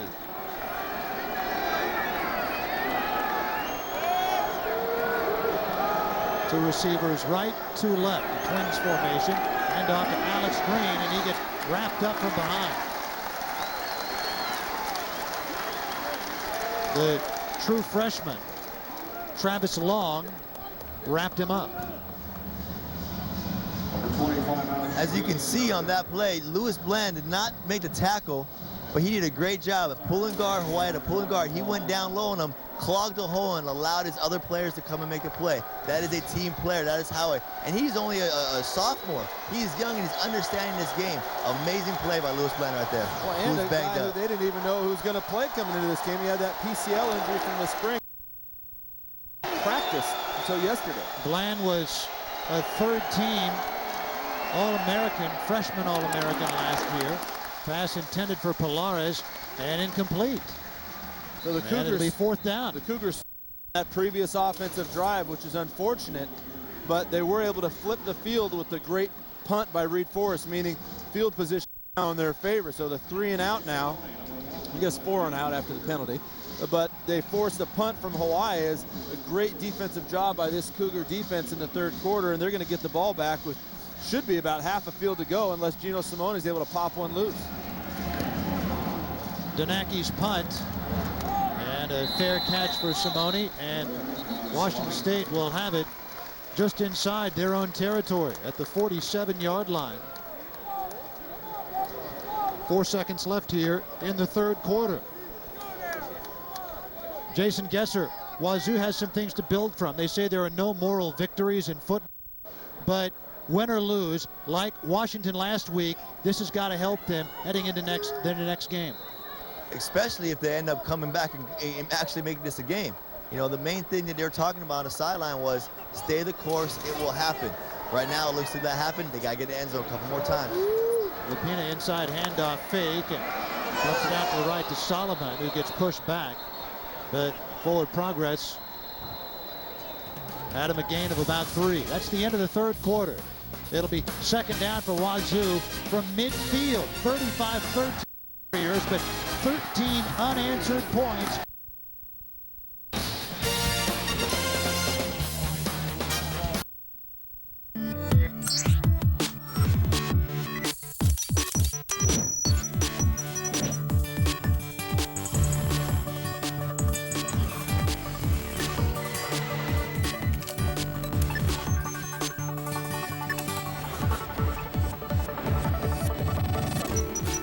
Connect at the speed of life with the My Choice Plus broadband bundle. Now only $50.95 per month. Call 643-JOIN. Hawaiian Telcom. Let's reconnect.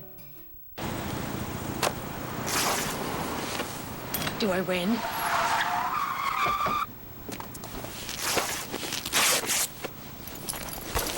That is not how you play the game. Play Jack's Big Rip-Off. Order any large combo and rip the game piece for a chance to win one of 5 ultimate game rooms, free food, or cool stuff from Xbox, EA, and GameStop.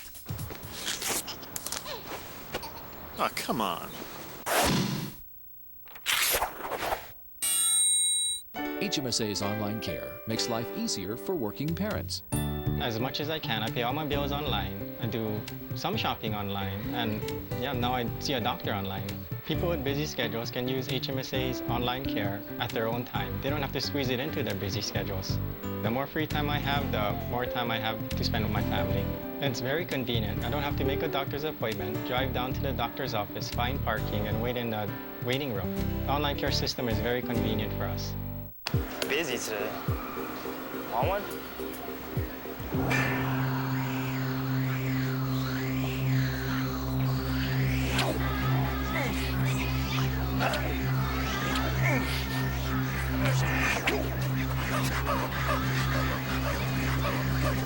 No thanks. No, I don't want to start again. It's okay. Sometimes all it takes is a little strength. Learn more at clearthesmoke.org. 35-13 Hawaii. Earlier it was Wazoo turnovers that led to Hawaii 35-0 lead. Now Hawaii is turning it over 3 of their last 5 possessions. Yeah, they've had no balance on offense, and it's created scoring opportunities for the Cougars, Jason Gesser. It's all about them capitalizing, go if that momentum's going to mean anything. Exactly. They need to get the ball in the end zone, capitalize off the turnovers like they did not do in the first half. If they did in the first half, this would be a ball game. They had a 6-minute, 52-second drive. The pass batted away behind the line of scrimmage, incomplete. Be second down. In fact, third down and 7. Boy, and they had a huge play set up on the little middle screen. If they were able to get that play, he might still be running, but a great play by that defensive end. And take a look at that average field position. You think things have flipped a little bit. It's no coincidence that the results offensively for both teams have changed as well. Hawaii, terrible field position in this second half, and the Cougars inching a little bit closer towards the other guy's end zone. Big play here for Lapina on 3rd and 7. Flanked by James Montgomery. Simone in the slot to the left, looking for him, and he finds him, and it's complete, but he gets dumped. It's on the ground, and here comes Hawaii, running it back, Spencer Smith, and into the end zone. There's a flag on the play, back where the hit was made on Simone. Simone woozy right now. Well, that guy's tough as nails, though. He's one of those players that doesn't want to stay down on the ground, and this is one instance where he probably should. Return by number 9, Spencer Smith. Take a look at it again. You can tell when he catches this ball in the flat that he doesn't think any defender's there. I mean, he takes a good 2 full steps, still doesn't see the defender, and right underneath the chin. You know, I've got to be honest. Flags are all over the place, but I think this is a good, hard football play. Contacted above the shoulders against the defenseless player by the defense. 15-yard penalty, automatic first down. Jeremy Bryant, the cornerback, and you saw some helmet in there ahead of the shoulder. Well, it's because the helmet's in front of the shoulder. I mean, at some point, and I hate to see anybody injured on the field like this, but at some point, football is football. It's a physical sport. And Jeremy Bryant was coming in with his shoulder. Absolutely, the helmet made contact, but that's why they wear helmets, because the head is part of the play. I think he came in right at his shoulder, and Jason Gesser down on the sideline, you're a former Coug. Maybe I'm seeing this the wrong way, but I feel like the way that play came, it was just a good, hard football play, and I'm happy as heck to see Gino Simone walking off under his own power. It was, and I think more than anything, the reason why the flag was thrown is because he got knocked out in the result of the play. And so I think the main thing with that is the reason they had this rule is the safety of the players. And so as soon as the ref saw that he was knocked out, the ref saw that he had to implement that rule and use that for the safety of the players. So I think that's the main reason why you saw a flag right there. Eric Block last week from Bellevue got in a big-time collision, and he and the player he hit were woozy, and now Gino Simone gets blasted by Jeremy Bryant and is able to walk off under his own power. Kinko's taken a beating the last couple of weeks. Now 1st and 10 for Wazoo from the Hawaii 30. They had a drive that chewed up about 7 minutes, the first 7 minutes of the second half. And that helped keep the Hawaii offense off the field. Play action fake. Lupino looking downfield to Joshua Anderson. And a jump ball is incomplete. You know, Jason Gesser talked about it in the end of the first half of what they needed to do is give your players a chance to make plays. And right now, Joshua Anderson, the one thing that the coach has said that is preventing him from taking his game to the next strength. And it's not for any lack of will on his part, just that he runs as soon as football gets over, he goes straight into track. There's never that time to get in the weight room and get bigger and get stronger, and I think those jump ball situations are where he needs that strength, and he was missing it on that play. And he's a junior, so if he's going to become that big play receiver, he's got to do it in a hurry here. Lupino looking to the right, over the middle to Solomon, incomplete, off his hand. Jeffrey Solomon, the junior from Seattle, and a transfer from Eastern Washington University. He had played for Paul Wolf there, and just overthrown a little bit. Well, overthrown a little bit, and you see your teammates go down the way Gino Simone is, and you wonder if Solomon might have alligator armed that just a touch. There's no question that Lupino overthrew him by a little bit, but with that safety behind and not knowing quite where the shark is looming, you got to wonder if that's in the back of the receiver's minds. And who could blame him after seeing that hit? Now Montgomery in the backfield. Forzani, and it's over the middle. It's complete to Solomon ahead of the 5. First down for Washington State. Well, if it's not broke, don't fix it. And I think the play before, Lupino's throw was a little broke, Jason Gesser. It looked to me like they came back to the exact same play. They did, and I think Lupino recognized they knew on 3rd down, Hawaii starting to blitz. They're starting to bring up pressure. Let's call the same play again. Lupino recognized it, give him the ball, move the chains, get the ball down there. Now get the ball in the zone, make this a football game, gentlemen. Balanced formation for Wazoo on the line of scrimmage. 2 receivers right, 1 left. Hand off to Montgomery. 2nd down and goal for Wazoo. I think offensively, for the most part, the Cougars have really managed this football game well in the second half. To Gesser's point, they've really stayed the course. Said, you know, it's going to take all 60 minutes to get back and potentially compete in this football game. And if they can punch it in the end zone right now, you got a 2-score game with a defense that's really playing well. Lupino out of the gun on 2nd and goal from the 4. It's Blackledge in motion. Now trips right. Pass blocking is Montgomery, and intended for Solomon, thrown over him and out of bounds. Demetrius Davis on the coverage. It'll be 3rd and goal from the 4 for Wazoo. Well, Jason Gesser, we mapped it out at halftime. A score and then a stop and another score, and Wazoo would be on the outskirts of contention in this game, and they've gotten the score and the stop. Now they need another one. Yes, they do. They need to get the ball in the zone And I think that it is a 2-down territory. If they don't get it here, they need to go for it on 4th down. Empty backfield, 2 receivers left. And 3 right. And Lapina to the end zone, touchdown!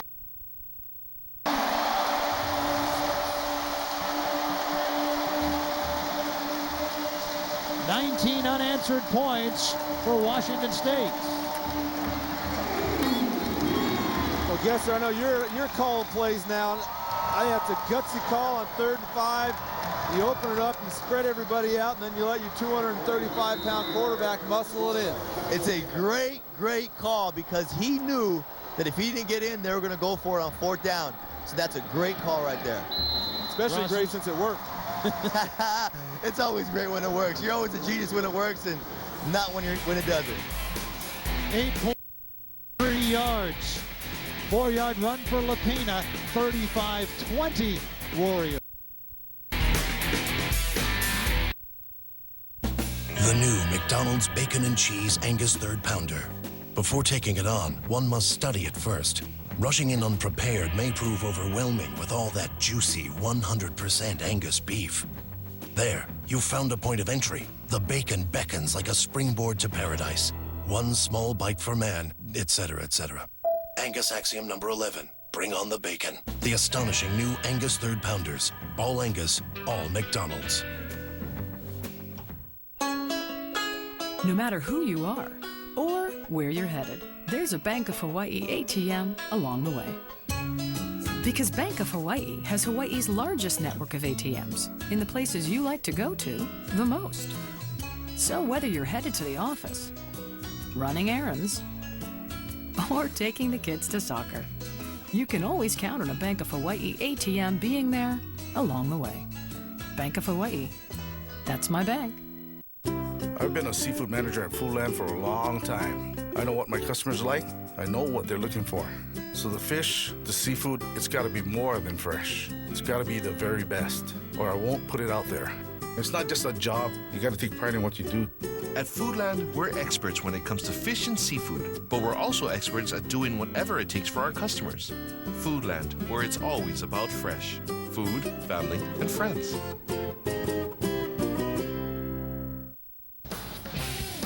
College football is brought to you by Banner Bank, better ideas, better banking, and by Tulalip Casino, the #1 place to stay and play. Washington State coming back in this game. Kevin Lapina, the 4-yard run for the touchdown. Now the Cougs trail by 15. The good news, Jason Stiles, is that with this offense for Hawaii, they take so little time off the clock if you can get them on a 3 and out. Well, yeah, and their 14 second-half plays, 12 of them have been pass plays, and with the pressure they're starting to put on the quarterback and the more balls on the turf, and that clock is not moving very fast, which leaves the Cougars that much more opportunity to get back in this game.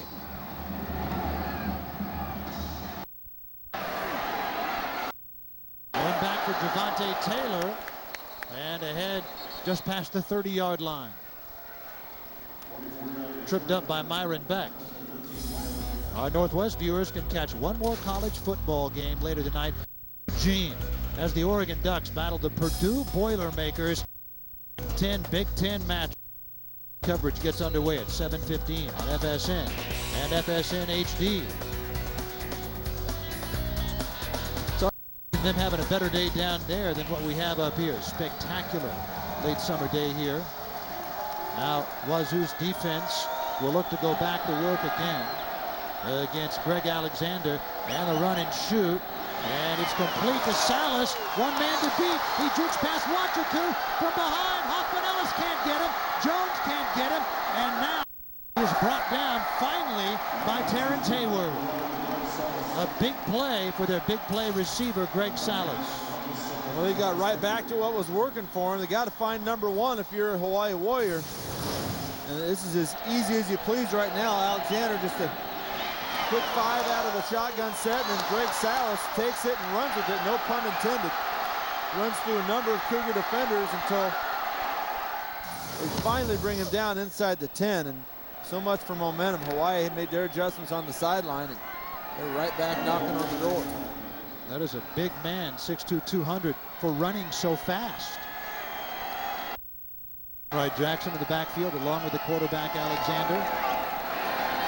And he finds Kealo Pilares and brought down for in by Brandon Jones. Brandon Jones, by the way, a little bit of a connection.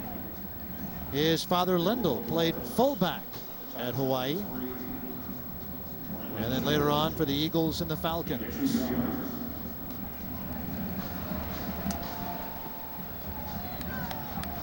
It'll be second down and goal from the 7. 20 unanswered points for Washington State. They have had forced 2 fumbles from Hawaii in the red zone. Alexander and complete inside the 5 to Javante Taylor. This is where the defense has got to do their job and keep Hawaii out of the end zone.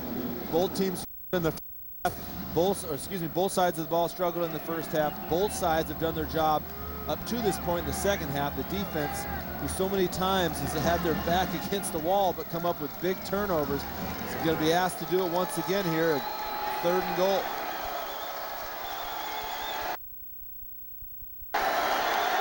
Pilares and Taylor right. Salas and Bradley left. In the 4-receiver run and shoot set. 3rd down and goal from the 3, and it is incomplete. Batted away from Pilares by Daniel Simmons. The freshman coming up big, being thrown into action and has to make a big play, and he does just that. Getting used to these quick run and shoot routes, and Daniel Simmons, after seeing it for a half and then some, makes a great break on the ball, and Cougars now force a field goal try for Hawaii. Scott Enos' first field goal attempt, and it will be a 20-yard chip shot from the middle of the field, and it's good.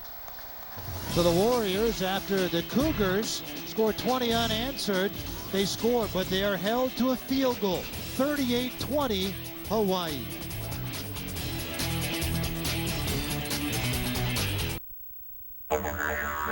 In the mood for something more adventurous this evening? Think Australian. Come on into Outback Steakhouse and explore our menu of bold new choices and classic favourites, like our juicy signature sirloin, hand-cut, seasoned with our special blended savoury spices, plus a choice of 2 sides, like our blue cheese wedge salad, drizzled with balsamic vinaigrette, and baked potato with all the works. At just $14.95, it's no wonder we're Hawaii's favourite steakhouse. Live adventurous. Go Outback. I said, how'd you like the song? She said I was very amused. I started throwing bass, she started throwing back mid-range. But when I sprung the question, she acted kind of strange. I called the room, a guy picked up and then I called her in. I said, yo, who was that? Oh, he's just a friend. Don't give me that. Don't even give me that.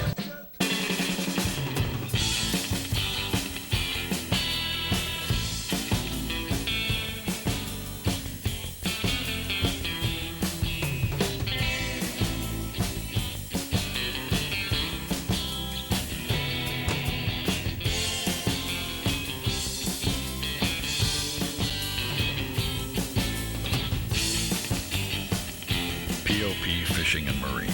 Gear, glory. We got it. It's 38-20 Hawaii. Let's go down to Jason Gesser. Hey, Guess, you know, a little momentum. What do you do if you're here for Washington State? Do you keep with Lopina or do you give Lobestal a chance back out there? You've got to keep with Lopina. You go with the hot hand. You go with the guy that's gotten the ball down the field and gotten the ball in the end zone. Your offense is responding to him. Your line is responding to him, as well as your receivers. There's no way you want to disrupt that rhythm right now. They got to get the ball back, get the ball in the end zone, and make this a football game. It's going to happen. Well, if you go by the screen you see right there, Jace, I think Lobestal's got his hat off and Lopina's got the helmet strapped, so you may be right. I'm a genius, aren't I? It's really easy. Keep telling yourself that. I got to say something, you know. Enos to kick. And the return for James Montgomery. Out ahead past the 30. Number 21, James Montgomery on the return.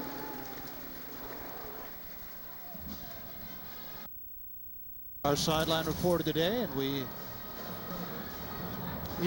we talked about it earlier today. He has the dress shirt and the tie. And Hawaiian right there. I told you I work my best when I'm relaxed. My feet are relaxed. I'm good to go. You know, hey, I look professional up top, right? Put those dogs back in the house. Hey, they are no dogs. I take good care of them. I'll tell you that right now.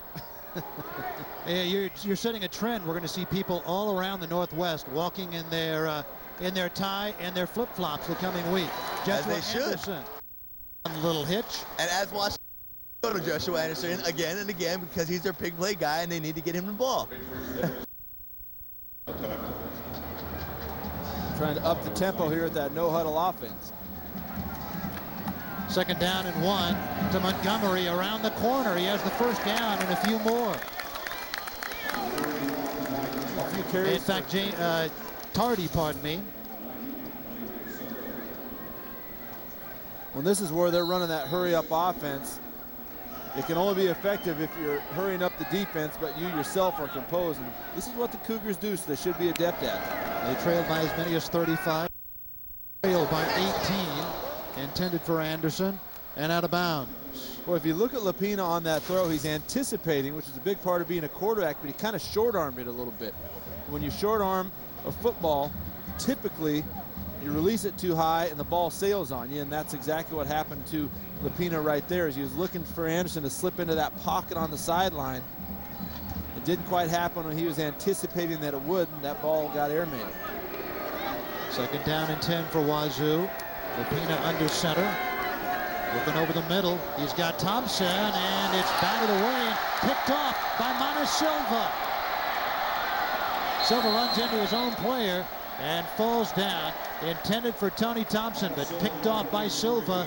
And the 6th turnover of the game for Washington State, and their first since early in the 2nd quarter. Well, Gesser, you had an end zone view. We're taking a look at it right now. My first thought was that Lapina's eyes were on Thompson the whole time. I was wrong. He scanned the field, but I think pre-snap, he knew he wanted to come back to Thompson, and regardless of the coverage, he did just that, and there's all kinds of Warrior helmets around him. He could tell that he was trying to look the safety off on the other side. You know, he was predetermined that he was going to come down that seam. He was looking him off, and just like you said, Jay, whatever happened, he was going to throw that football. Too tight, sports it in there, can't do that. Inside handoff to Alex Green. Lewis Bland got a hand on him, and then a short gain. Going back to that interception, it is tough for quarterbacks. When you see something pre-snap, you're licking your chops saying it's going to be there, and you drop back, you're looking off the safeties, and by the time you come back to it, you say, yeah, it's a little tight, but every quarterback thinks he can fit it in that tight space, and sometimes you let the ball go as you shouldn't. We've all done it. You call that being horny, I'll tell you that right now. Okay, we'll go with that. That's what you say. My coach at Tennessee always just say, hey, don't get too horny on me. Take what they give you. Don't force the ball downfield. Jason Gesser, after he left Wazoo, played for a couple of years as a backup for the Tennessee Titans. And now inside handoff to Green, trying to turn the corner, and he gets blasted from behind, and a flag on the play. In there on the hit, Josh Luapo and Alex Hoffman. 55 on the offense. 10-yard penalty. Main 2nd down. Repeat 2nd down for Hawaii. 9:15 to go here. Still time for Wazoo to get back into this, but they need a quick stop. Yeah, you know, it's kind of like basketball. It's a game of runs, and you felt like that run that the Cougars were on may have kind of stalled a little bit there at the 6th turnover of the ball game. Exception, and although the defense is playing pretty well, and Hawaii moving backwards because of some penalties, the time now becomes a factor. Still down 3 scores. 2nd down and 17. Again, Alex Green, the junior, is in the backfield along with Alexander. One good note is that they've kept the starting unit on the field the entire game for Hawaii, and in the first half it looked like that certainly wasn't going to happen. Alexander back, run and shoot, complete to Polares, and he blows by a defender and then another and gets hit from behind. Well, you know, he blew by Chima Wachiku, who is one of their more versatile secondary players, and Chima's played some corner at the start of his career. He started there today. He's played safety, so he's a guy that technically you would think would be able to cover pretty much anybody on the outside and on the inside, but you saw the burst from Polares right there. Typically a flat route might 7-yard catch if you make the tackle, but he put it into another gear and was able to turn the corner, and his hamstring might be barking because of it as you see him come off the field. Big first down for Hawaii. Ball at their own 44 with 8:20 to go. Fourth quarter. Alexander again handing it off to Green. They went entire drives without a running play. And now with an 18-point lead and 8 minutes to go, they chew up a little bit of clock. You know, I think it would be an interesting challenge to recruit really top-notch linemen to the University of Hawaii because of the fact that they throw so much.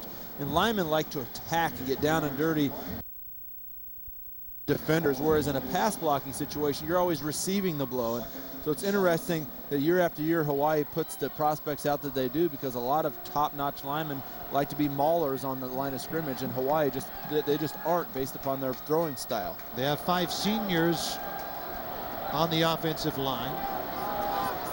Swing pass out. It is complete to Salas. Salas looking to beat one man, and he gets tripped up by Xavier Hicks.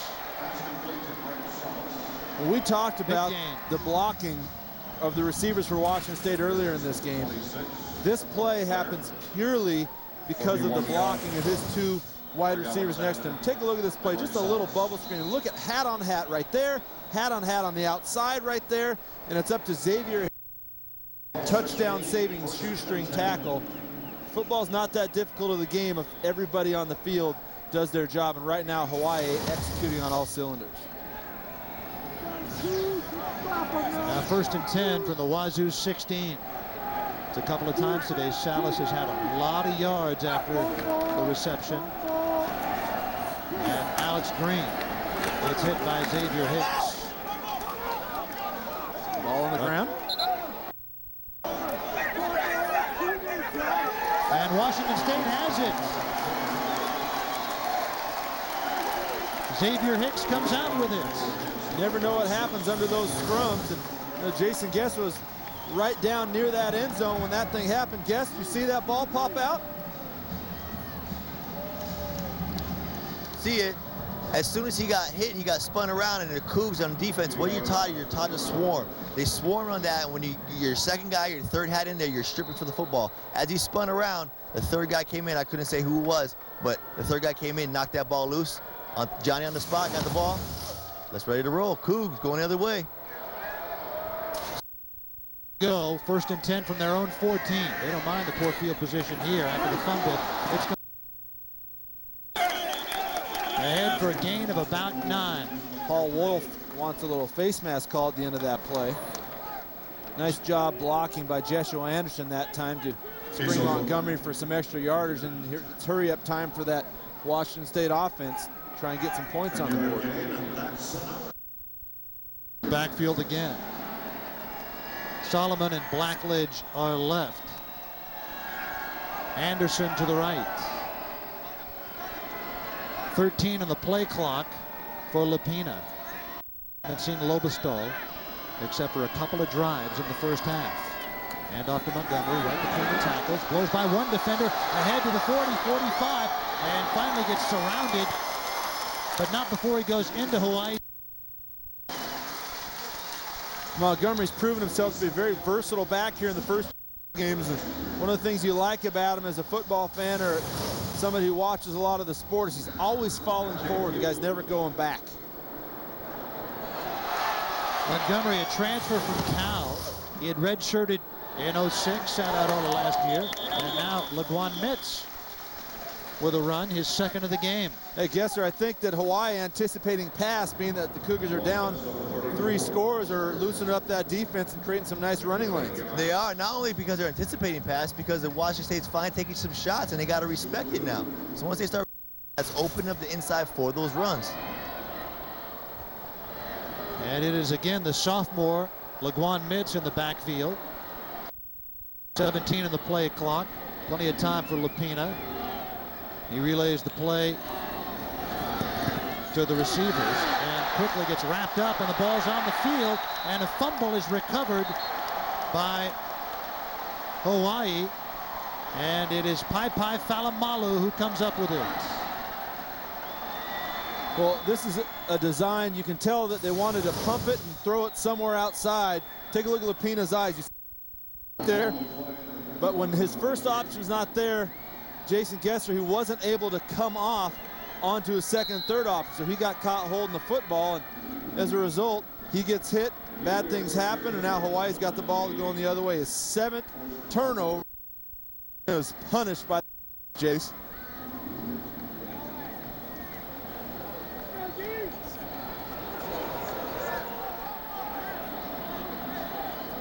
They're reviewing this play.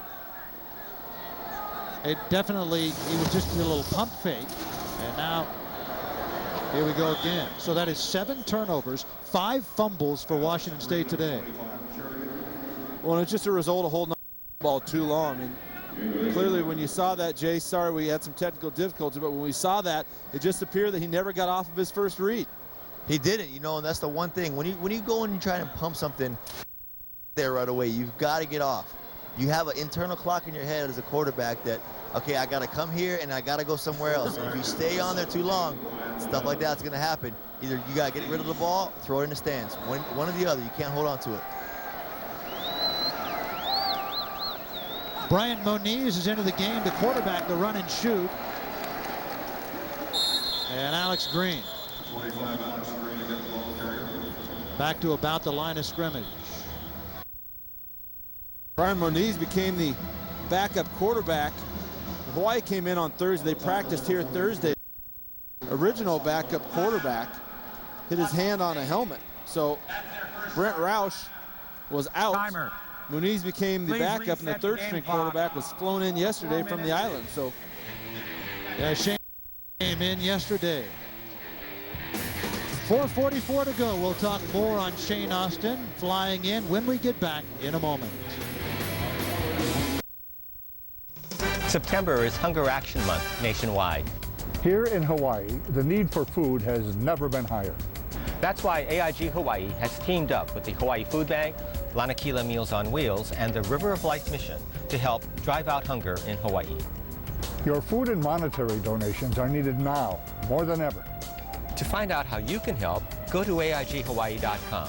Together, we can drive out hunger in Hawaii.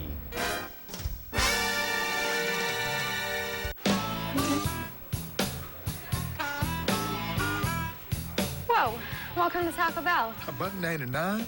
2 half-pounders, please. To be honest, Mr. Holyfield, even someone your size only needs one. Yeah, but I'm taking my mama to lunch. Just one and you're done. Taco Bell's new $1.99 half-pounders. Whoa, featuring the new Nacho Crunch Burrito. For just $1.99, you get double the seasoned beef and all the good stuff. Think outside the bun. It's the Perry and Price Saturday Morning Show, live from Jimmy Buffett's at the Beachcomber. Join Michael W. Perry, Larry Price, and Sweetie Picaro for great entertainment, surprises, and fun. Enjoy the breakfast buffet, including an omelet station and local specialties, in an ambiance that only Jimmy Buffett's can offer. Make your reservations today. Call 791-1200 or visit ksskradio.com for more. It's the Perry and Price Saturday Morning Show, live from Jimmy Buffett's at the Beachcomber. Brent Roush had been the backup quarterback for Hawaii, came up with a hand injury, so by domino effect they had to fly somebody else in, and Shane Austin is here, and there is Austin, number 10, alongside Roush. Austin came in just yesterday, and now the backup quarterback, who had been the third stringer, into the game. That's Bryant Moniz. Moniz, a sophomore from Wahiawa, Oahu. And quickly swarmed is Moniz. And Moniz, that'll be fourth down. He's a local junior college, the Fresno City Junior College, and came back to play. And you just never know as a quarterback when you're going to be thrust into action. You go from the third string to being a backup, it all of a sudden happens real quick. And not a very good series for him the first time around, and they're going to kick it away to the Cougars, who, quite frankly, just have not been able to hold on to the football today. So Danaki's punt up at about the 8-yard line. And that's what was have it. They say at the 10. Naki's a great story. He comes from Australia, where before his first collegiate snap last week, they all held their breath because they didn't know if he could catch one. He'd never played.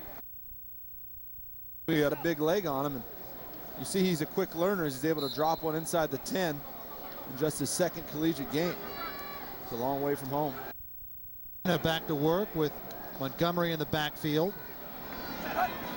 Good. Carstetter back in the game. Been a little while. It's complete to Carstetter on a little hitch and a gain of about 6. Second down for Wazoo with 4 minutes to go here in the fourth quarter. It was a game the Warriors led 35-0, but then 20 unanswered for Washington State.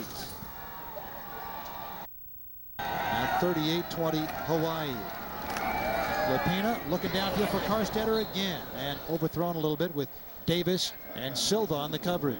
Well, and you're forced to take some chances now with down 3, under 4 minutes to go. You've got to try to squeeze the ball into some tight places, and that makes it real tough for some of the receivers to catch these footballs, because they know there's going to be a lot of head hunting going on. Third down and 3. Montgomery in the backfield. Do you run it here? I think so. Now Montgomery around the right side, and Lapina back to throw. Looking for Carstetter. Instead throws it out of bounds. He had Carstetter on a little curl. Well, he had some pocket presence there. It seemed like that pocket was holding fairly firm, and he got a little impatient and actually ran himself into the pass rush and ended up having to throw the football away. And the Cougars, just like that, are 3 and out, and Reed is back on, and they're going to need a big kick out of him to push that ball back into their territory. By the way, the long snapper is Zach Inyard. It is his 7th year as a full-time long snapper for Skyline High School. And 3 now, Washington State.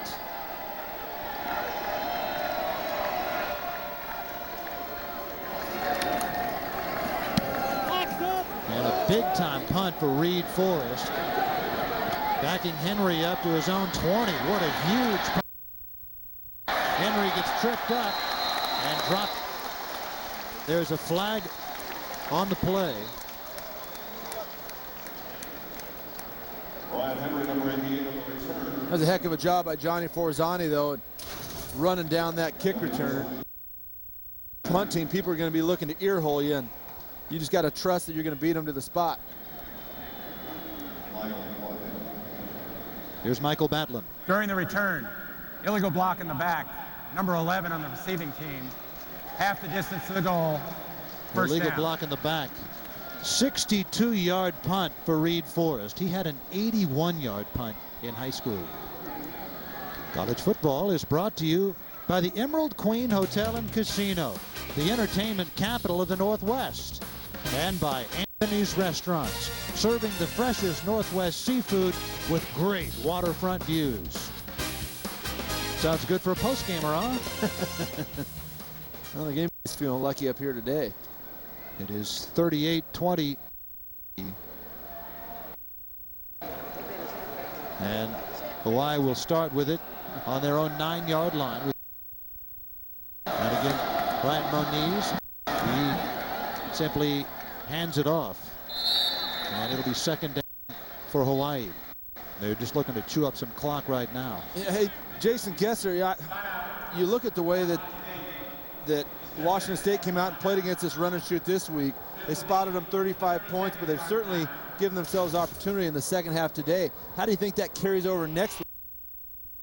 Offense with June Jones and the SMU Mustangs. I think it's really going to carry over. You know, you look at the second half, and the only reason why there's 38 points up on the board is because of the turnovers. You know, if Washington State doesn't have the amount of turnovers that they have, and then when they go back and they watch the game film, they're going to find out it's just a missed tackle here, a missed assignment.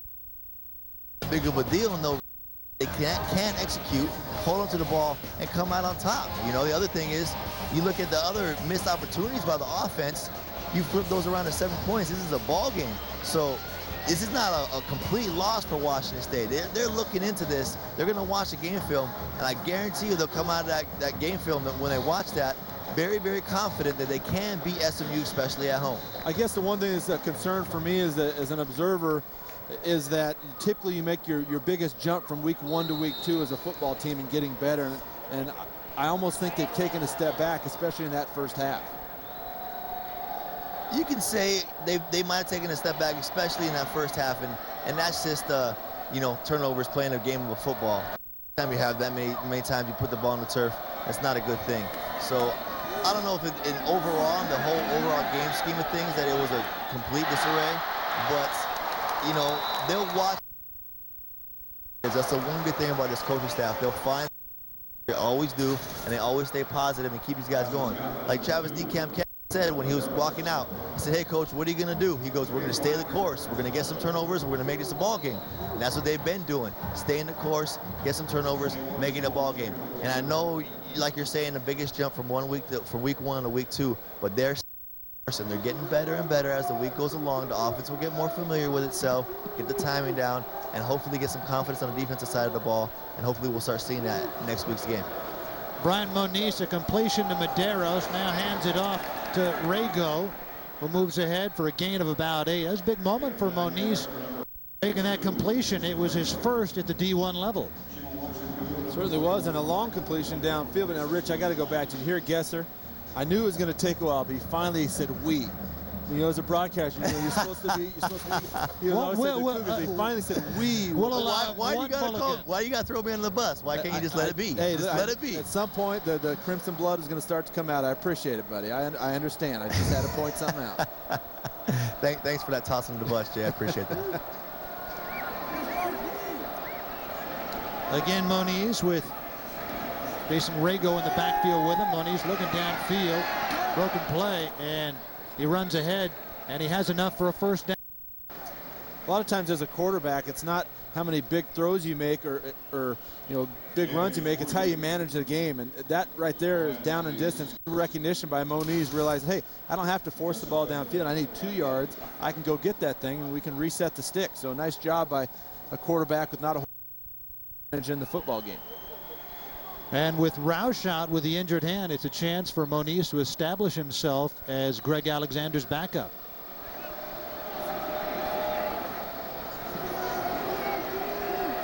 Brian Moniz didn't play football last year, starting quarterback at Fresno City College 2 years ago. Went to Lelehua High School on Oahu. Hands it off to Rago. They try to strip him, but they're unable to do it. At this point, it's just about running that clock down. I think the last shots have been fired, and the Cougars are going to have to swallow this one and put the tail between the legs and go back at it. It's a learning process for this team still. This is not going to happen overnight, and I think the one thing that we've heard from the coaches week in, week out, regardless of how the Cougars play, is we've got to get them to be able to do it consistently. You see spurts of it, and they've got a lot of youth out there, and they don't have a lot of depth. And you see spurts of what they think they're going to have, but they haven't been able to put it together consistently. And I think this game is a great example of that here tonight. Now with 26 left.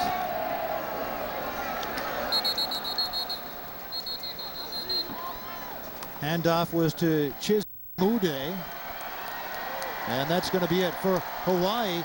It is a road win against a BCS school since the BCS was instituted in 1998. They had been 0-6, but they win today here in front of 42,912 at Qwest Field on a beautiful September Saturday. Hawaii 38 and Washington State 20.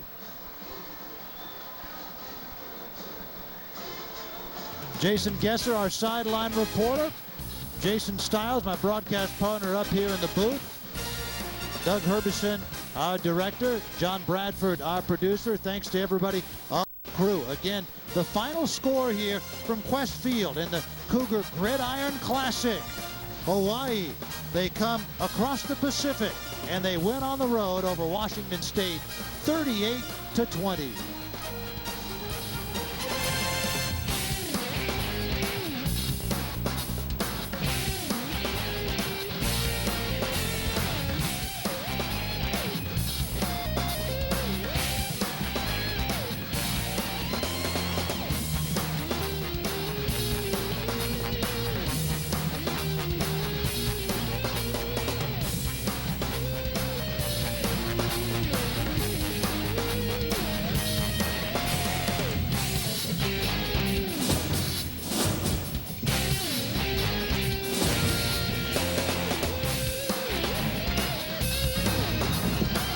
been a production of FSN, where Northwest fans come first.